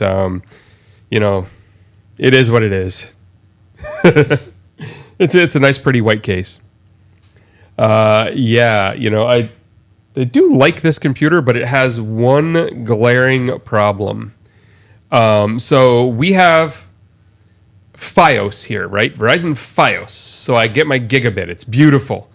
But this computer, the motherboard, has an awesome 2.5 gig port on the back. Great, right? Thank you. I love it. Thanks, motherboard manufacturer. It's an Asus. It's wonderful. However, it is this Intel chipset, the Intel 225V, I think. And there's only one thing in the world that chipset doesn't work with. Verizon Fios ONTs. The little black box over there that goes to the outside world from Verizon. It does not work with. It lasts for like 10 seconds and then stops and drops. So I have had to add a 10 gig card to this. So there's a PCI card down here in the bottom that is also Asus, because I figured, hey, there's only like 4 10 gig cards in the world that aren't $1 million. And I've got an Asus motherboard, so let's get the Asus one, right? Because there's an Asus one, a TrendNet one, then a couple of Intel ones, and then there's AliExpress has some pretty cheap knockoffs of the Intel ones, like that $1,800 Intel one is only $21 on AliExpress. I wonder how good that one works. The reviews, which are all glowing, seem to tell me I should buy the $21 thing. I'm not sure. But the 10 gig card in this computer, you guys will love what it does to me. It turns out that there's this weird thing where one company, Aquitaine or something like that, made these things, just AQ, and made this chipset. And they were like one of the first to make a working like desktop class, 10 gig chipset. And then they got bought up by this firm called Marvell. And Marvell has not really kept up on the drivers for these things, even though it's still kind of the only real chipset out there other than the Intel ones. Like the TrendNet cards are literally a rebranded one of this. Luckily, they made their own drivers, but they seem to be even worse based on what I can find. So this card is working right now, obviously. Hi, how's it going? You can see me. And it's at 10 gig. That's beautiful. Love it. If this computer in front of me, this PC right here, if this thing goes to sleep, it powers down all the devices, right? Low power mode. When that 10 gig card gets powered down, it does not power back on when it comes out of sleep. Doesn't. So networking's gone when I wake the machine up. So I have to reboot. But now, and it won't shut down. If I shut down, it just locks up until I literally pull the power cord. So I have to reboot. When I run the reboot, what happens is this wonderful machine reboots, black screens, and sits there for 10, 15 seconds. Nothing comes on screen. Hear a click, reboot, and it's in a reboot loop. And I have to hold down the button to shut it off, and then wait a few seconds, make sure, all the power's actually cleared out, but the power to, say, the CMOS battery. And that the caps on the board and whatnot are clear, right? And then power it back on. And then it goes back into a reboot loop. At this point, it reboots 3 times. And then on the third one, the screen's power on and the keyboard backlight turns on.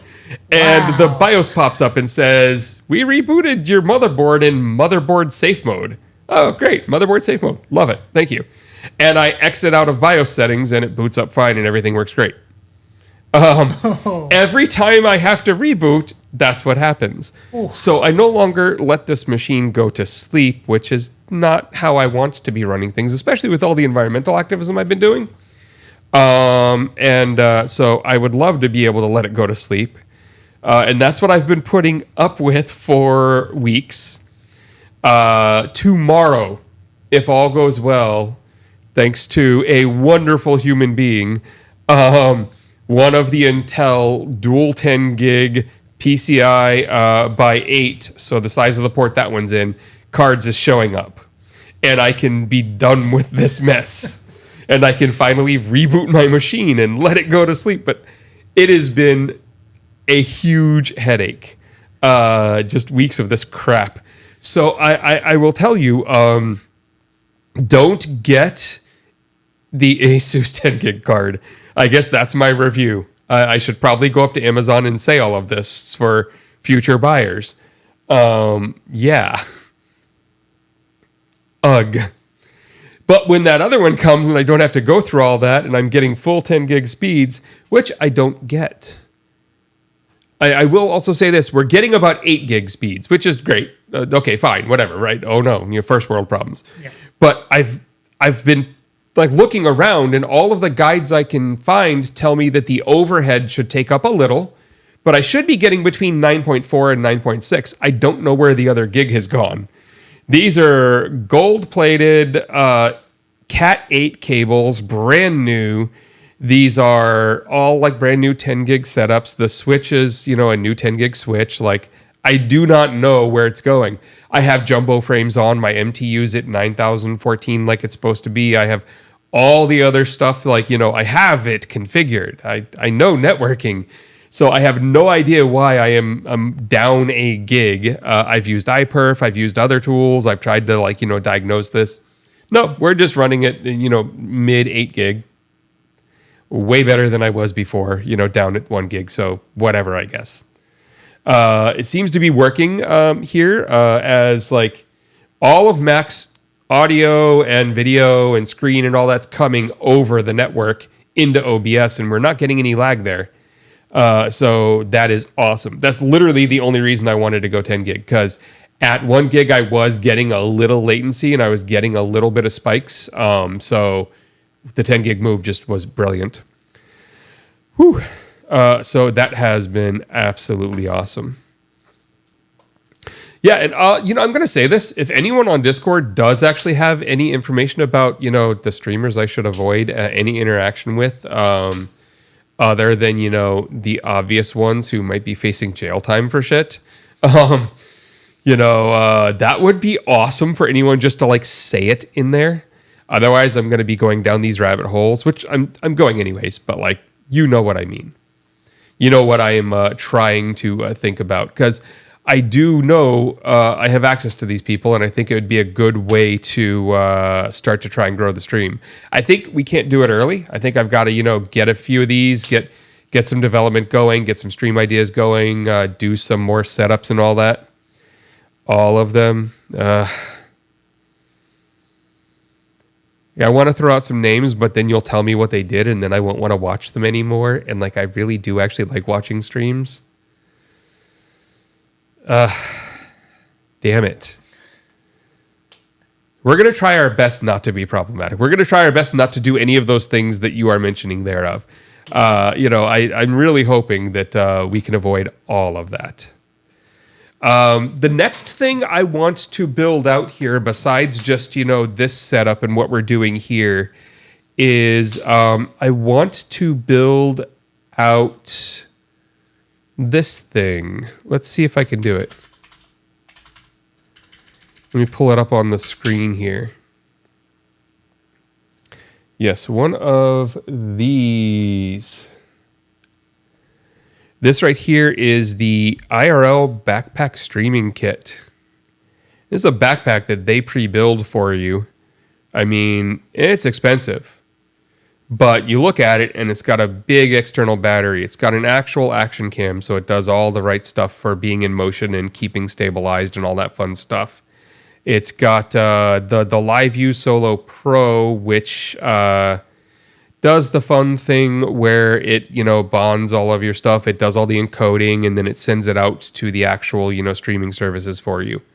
And that right there, I think is, well over $1,000. So you start to put all this together, and it's got this Solo Connect modem thing where it'll take multiple SIMs, so 4 of them. So you can have 4 different SIMs, and it'll bond them, and then on the other end, so you'll have 4 5G connections worth of bandwidth, so your stream is really solid. All in this little backpack. The battery is obviously the thing on the left, and the live view is this thing on the right here. Yeah, okay, that's what it looks like on stream. Interesting. Now I know to do that. But yeah, I want this. Too expensive. And I mean, look at that. I mean, they sell out. Yeah, this would be great for cons. The streamer, the old Minecraft streamer, the kid, Tubbo, he goes to other streamers whenever he's in their towns and helps them build out these backpacks because he's learned how to do it. And so I saw a stream where he met up with 10 other streamers, and they all went to a Hunt's Photo and a few other places like that and bought all the pieces, and he built all their backpacks for them. And I'm watching it, trying to figure out how you might build these for a little cheaper. And it's actually hard to build these for cheap. If you want them to stay connected and stay stable and deliver better than your phone quality.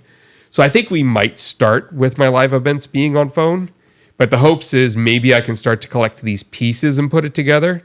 I would love to just have the $2,700 and just buy one that's pre-configured and built out properly, knowing that I can't make any major mistakes other than accidentally dropping it or taking it apart. But that's for the next millionaire who shows up, to buy me. For now, I'm going to attempt to slowly maybe collect these pieces over the next year, and until then use my phone. I do think, and these will be streams that Mac probably doesn't get to join me on, are a lot of the live events, because they happen these days even during weekdays. Yeah. Where I'm walking around at the protests. You guys will probably be live with me while I'm getting arrested, I would say at least 4 times next year. So that'll be fun, right? This weekend, I'm going to a protest in New Hampshire where the hope is to not get arrested, being that I still have a current open case. And at that event, we are, of course, protesting things that need to be protested, but it hasn't been posted publicly, so I'm not going to say what it is. I will post about it afterward. I won't be able to go live there as my hands will be very occupied during that one. And I don't have any of the fun stuff that I just showed you in that backpack where it will like automatically hold it up or any of the shoulder mounts or any of that type of stuff yet. But yeah, after the weekend. Oh, actually, that is a great idea. Some kind of TTS so you can. Oh yeah, it is hydrate time. I swear I saw that, Budo. I did. But yeah, this weekend I will be, I will be going out and doing another event. Weekend ones you might be able to come along with, although I don't know that you want to travel all the way states away for these things with me. I think I've got you for Thursdays right now. Yeah, for the moment at least. I mean, maybe we can get this stream going enough that we can rearrange things a bit. Oh, right. Yeah, if this gets up to 10,000 average viewers, and we get 1 million subs on YouTube there, maybe I can get you for one extra day. Let's go. Yeah, the IRL backpack version 7 there. If any of you hit the lottery, that's the gift I would like. Not that you have to buy me one, but I figure if one of you win the lottery, that's kind of a cool thing you would like to do.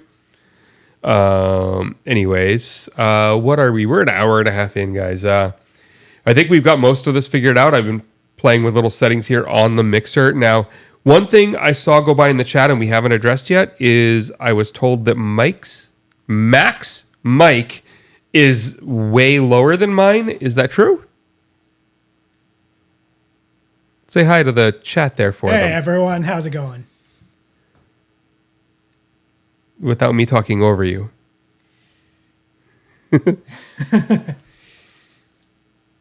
And now the fun delay. Oh yeah, we've got his mic is lower. Okay. All right. Try now. All right. Is that better, everyone? Sounds a little louder in my headphones. Significantly. And now is it better? Let's find out. Okay, louder. Now this is the big question, chat, all right? In bumping it all the way up, so it's basically got a cloud lifter going here. This thing is amping here. Let's see here. I mean, I could probably... 45 dB right now is where we are on the boost there. Has it introduced any kind of a buzz for you? Because at that level of boost, sometimes it does. I also just adjusted the position of the mic. It's slightly closer, so it should be a little louder. Yeah, and by the way, the mic stand there does, I think, go up higher. Right. Like if you untwist it or something. And if not, I do have a taller one for that type of mic, too. Okay. So it's better now? Or that yes is there's a buzz. Because I did the thing buzzy. Yeah, see. Yeah. So let's see if we can bring it down. All right. What about right there? All right. How's that? A little better?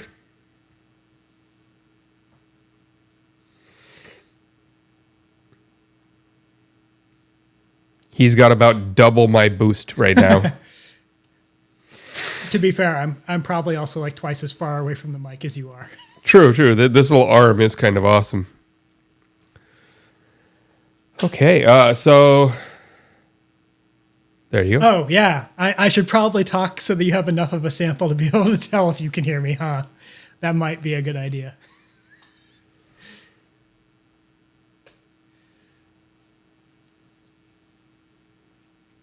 I mean, I guess I could just talk louder, but, I'm lazy and Realistically, that's probably not going to happen. I have to be in a space where, I feel like I need to talk louder in order for that to come naturally. Okay, cool. Thank All you, right. Portia. And of course, everyone else in chat for all the earlier stuff. Good times, good times.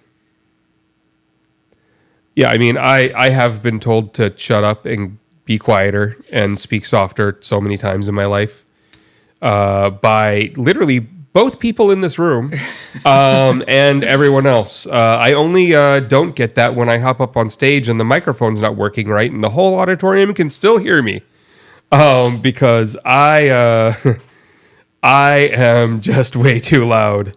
I don't even try. Literally, my voice just does this. It's booming. It's not on purpose. Yeah, I used to have that where I kind of naturally was very loud, and then long ago kind of learned to tone it back and make it habitual. So these days it is not particularly loud, but you put me up on stage and then suddenly I'll be much louder. Nice. Good times. All right. How do I start studying all this streamer drama and find anything true? Oh my God.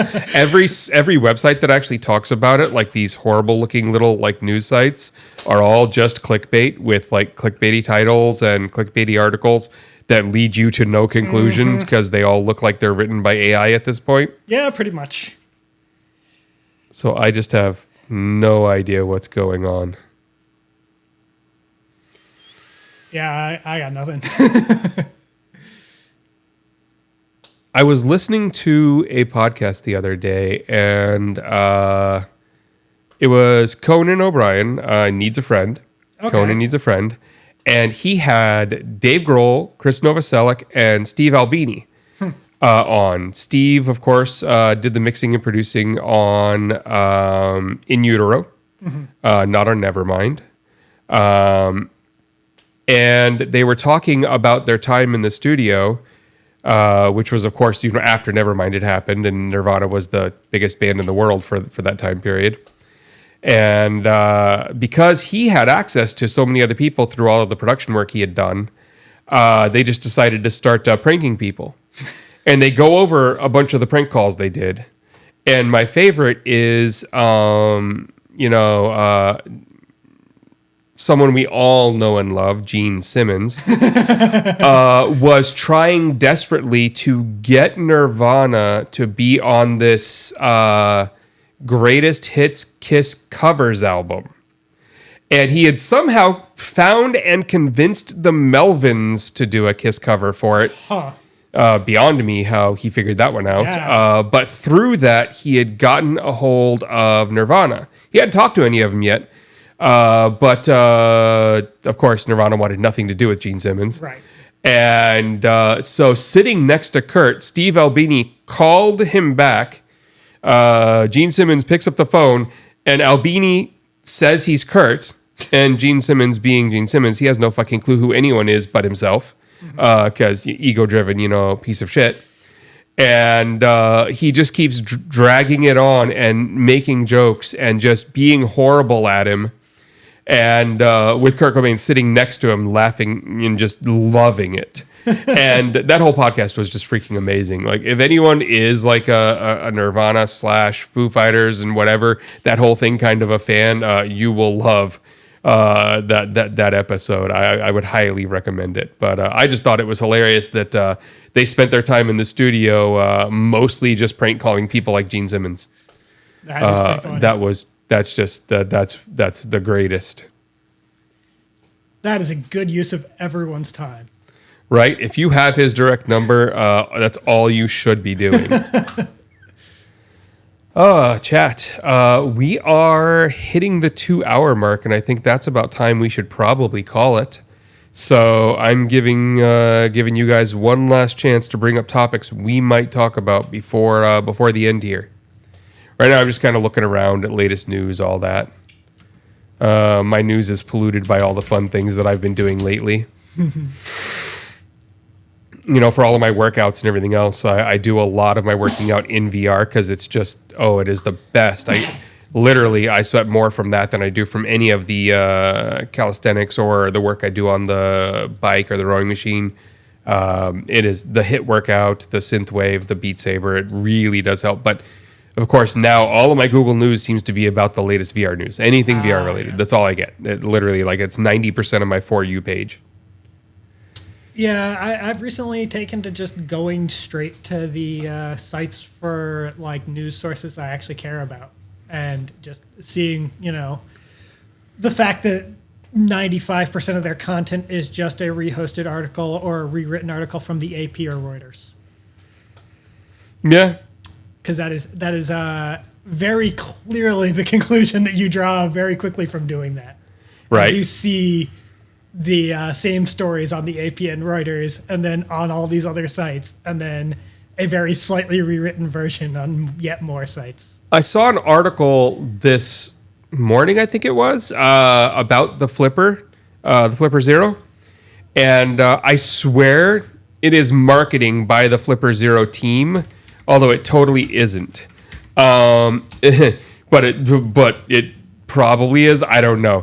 But the article was specifically about the fact that now that the Flipper Zero is going to be doing even more damage to people around someone who owns one, with this whole you can now force Bluetooth events and notifications on anyone with iOS or Android near it, and just flood them with them until like the phones crash. They were saying everyone who wants a Flipper Zero should probably get one before they're banned and you can't buy them anymore. And I'm just like, if I was Flipper Zero, if I was the people selling this, that is exactly the news I would want printed. I would literally put out advertisements like, get it before it's banned. Yeah, let's sell out of stock. And I'm reading the article. I think it was on CNBC. It was like on a site where you could generally believe someone would actually just print a press release. Oh, yeah. Like if they were paid to. But it just totally... Yeah, it literally spoke to me like, yeah, that's what that is. And it brought back, of course, memories of us standing by the Tesla at the car hacking village at DEF CON. That was fun. That was a lot of fun, watching Tucking Vipos just doing all the fun stuff as they were trying to hack on the Tesla. Whew. Yeah, the VR workouts are actually a lot of fun. I do some of the normal stuff, the Beat Saber, the Synth Riders, which is similar to Beat Saber, but slightly different mechanics, a little more smooth, a little less chopping, like you're using a sword or a lightsaber. But the one that I'm using now that I'm really liking is called Les Mills Body Workout or something like that. But it's like HIIT. It's like, boxing style movements and other types of like movements like them. So you're ducking and dodging obstacles, you're punching things that are flying at you, you're kicking them.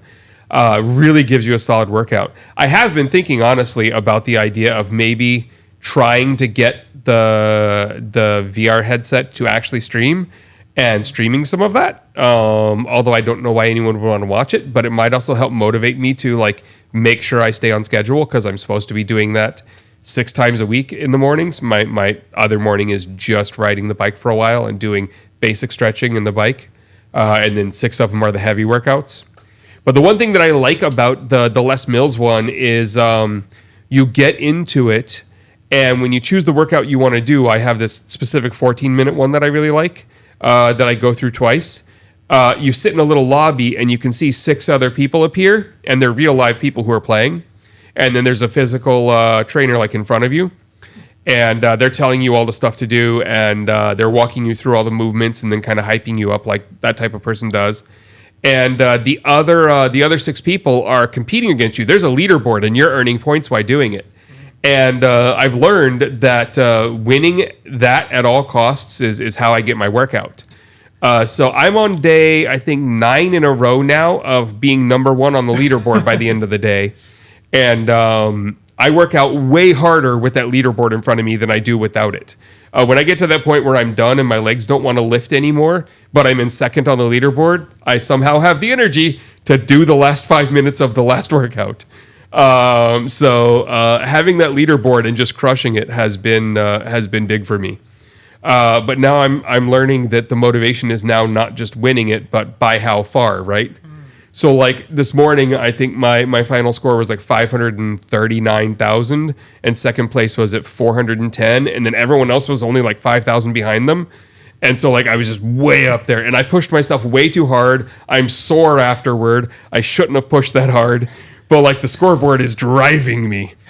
So they've done a good job with that one, and I am really enjoying it.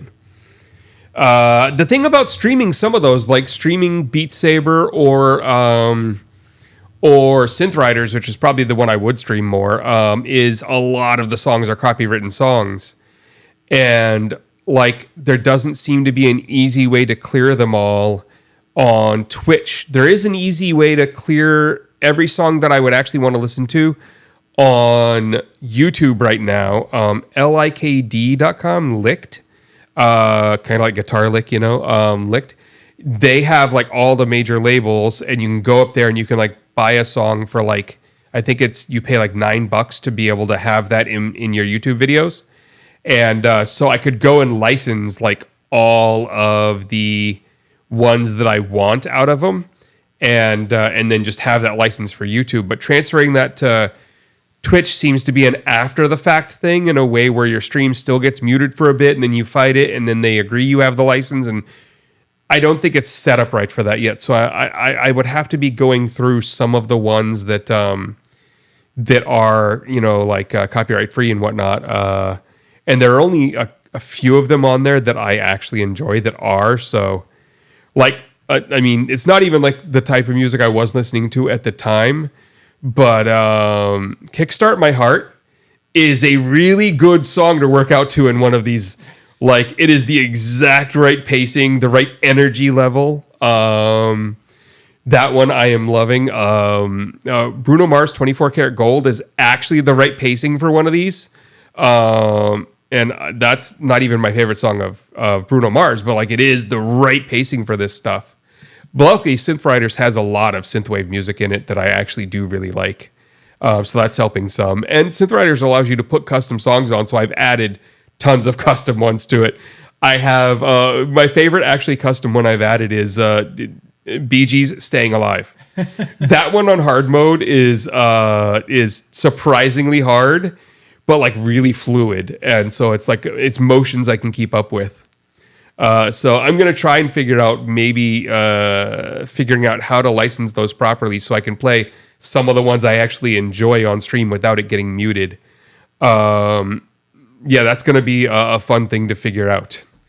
Because there are different licensing for live or for a recorded thing or for an advertisement.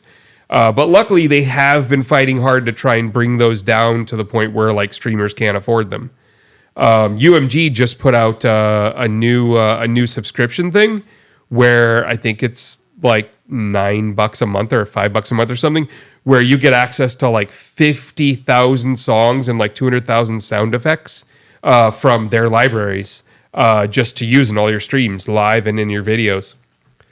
I do Synth Riders on. I've got a Quest 2, so I use that for it. I want to upgrade to the 3, but of course I cannot afford to do that and the only reason I want to upgrade is I don't need any of the other features, but having it be, way lighter and would be freaking awesome on the way the workouts go. I think I would get a little longer in if I wasn't dealing with the weight of the 2. And of course, when I actually like trying to be productive in VR, I'm finding it fun, but the Quest 2 is not good at that. I do think the Apple Vision will be good at that. So I am one of those guys who wants one of the Apple Visions, no matter the price. I can't, of course, afford the price, but I want it. I also do think it would be interesting to see what Apple does, because they have Fitness Plus as part of their Apple One subscription, and it's got really good fitness routines and really good instructors. Like the instructors on there, I actually enjoy the way they motivate and the positive nature of how they run their stuff. So it would be interesting to see if they integrate the 2, which I'm guessing they will. But yeah, Synth Riders is by far my favorite workout app. I love that thing. And I actually have to be doing it. Like this is literally the stuff I have to be doing to get my health back, to get my lung capacity back. Like So I'm waking up every mornings, getting my food in, getting a pre-workout in so I get energized. That my pre-workout is no longer for sale. I have problems eating. You all know this. My diet is horrible. I don't eat vegetables. I don't eat a million things, right? There's like 5 things in the world I fucking eat. I tried every pre-workout I could find, which is just kind of like an energy drink that you mix into things, but they try and make it like very specific to getting you ready and prepared for a workout, right? It provides some extra pieces than just an energy drink.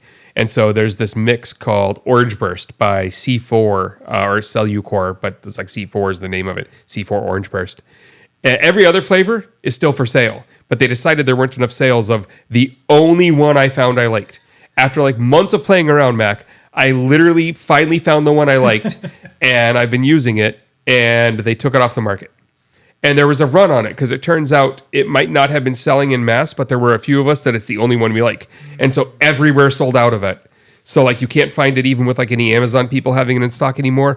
I only found it at this one place called muscleandstrength.com, and they had 12 left. And it said 12 left, like on the page, stock, right? Mm-hmm. But I still didn't believe. I went to their chat and was like, are you a company that actually has them physically in your warehouse? Or when you get an order, do you drop ship from them? Because they no longer will do that. And they were like, no, we actually have 12 of them left. And I'm like, well, I can't afford to buy all 12. So I have 4 of them. They are the last 4 I'm ever going to have of the only flavor of pre-workout that I can drink. And my workouts are going to suck after that. They responded to my my request over at C4 for them to keep making it with we can't, like the market's not there. But we have this new carbonated one in a aluminum can that looks like a monster that totally tastes kind of like that one.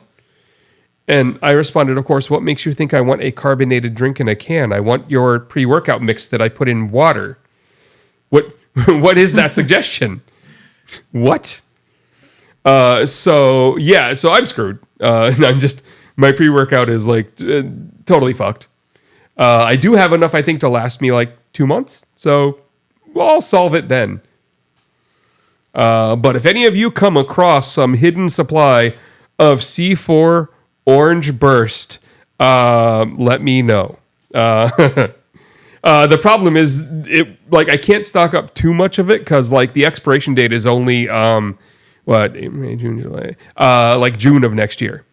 So like I can't, like that was the last batch they made. That's the expiration date. So that's the farthest out these are going to work for me. Damn it.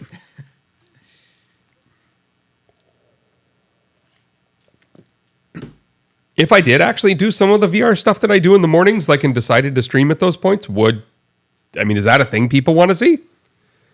I would probably talk like, good morning, everyone. How's it going? And, maybe it'll help motivate you guys. Who knows? Let me know if that's like actually a thing I should try and do. I think like I would need to cable it in because wirelessly that thing does not stream like clean. It like, ugh. It is choppy as hell.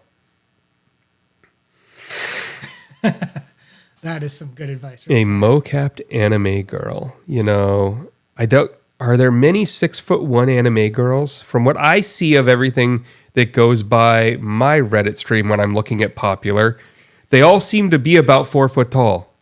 Look, once it's mo-capped, you can just scale it. All right. I'm going to say this out loud. And you can hold me to it. If any of you actually have the funds to send me some kind of a mocap soup that would allow for that, I will do it. But the correct system to make it work has to exist. I am not providing that myself. But if it shows up on my doorstep, I will do it. I don't know if I will enjoy it, but I will do it.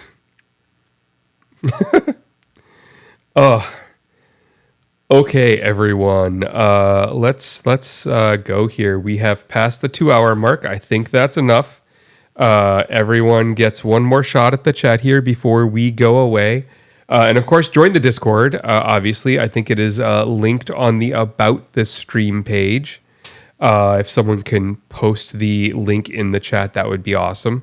Over on the Discord, if you do actually have some thoughts on stream ideas, maybe we need a stream ideas thing on like channel on the Discord? Is that a thing? Or don't they have those new forum like things where like it looks more like a forum thing? Maybe one of those. I don't know. We need to figure out a way for people to help with that and like figure out what everyone wants to see street. And what is drawing in the viewers so we can build this thing. Oh, thanks for the sub. Thanks for the sub. Now, what I am noticing with the subs is Stream Elements is not showing them. Is it? Well, no. The gifted one earlier that went to Ruby from Talking Vipos came through. The follow from Seagull's podcast came through. Huh. It like stopped updating the Streamlabs dashboard here with new ones. So I'm not seeing alerts. I wonder. That seems like a thing we probably have to solve. Why is Stream Elements' little thing here not updating? Huh. I mean, that can't be on my end. I mean, it's literally, I have Stream Elements website up and I'm refreshing and it is not showing up.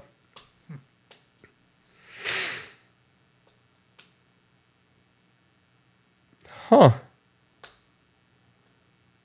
This could be that thing that happened on the very first stream where I had to shut down OBS and bring it back up, and for some reason that was it.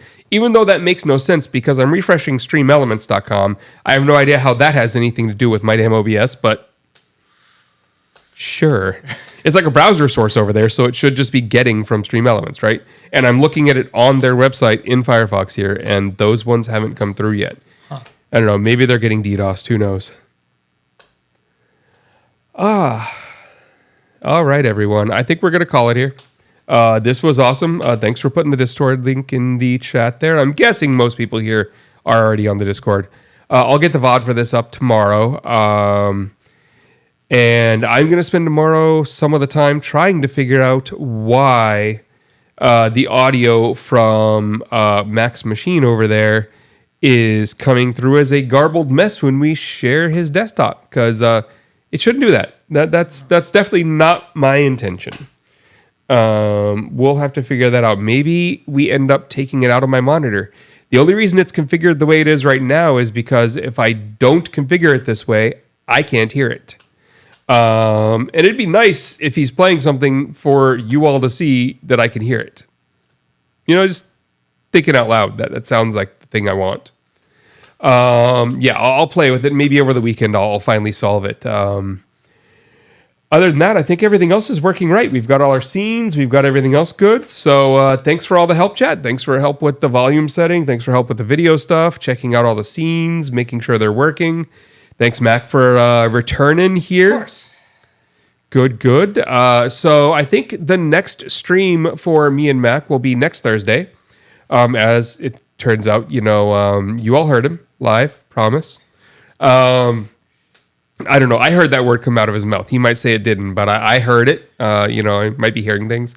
But I would think the goal for next Thursday, now that we've got most of this solved, and it doesn't necessarily matter if his audio comes through because we can put it up on my screen and it will, right? Yeah. But I would think next Thursday is going to be an attempt at doing our older thing where we prepare some topics we want to talk about, where we have a few notes. So look forward to next Thursday being kind of the old shtick where we actually talk deeper about subjects, where we have things to interact with chat, where I go to all my social media and tell everyone to get over here. Yeah. Other than that, that's been it today. Thanks for all the resubs and new subs and bits and follows and all the other stuff today, everyone. I am going to hit the button that I think takes us out of here.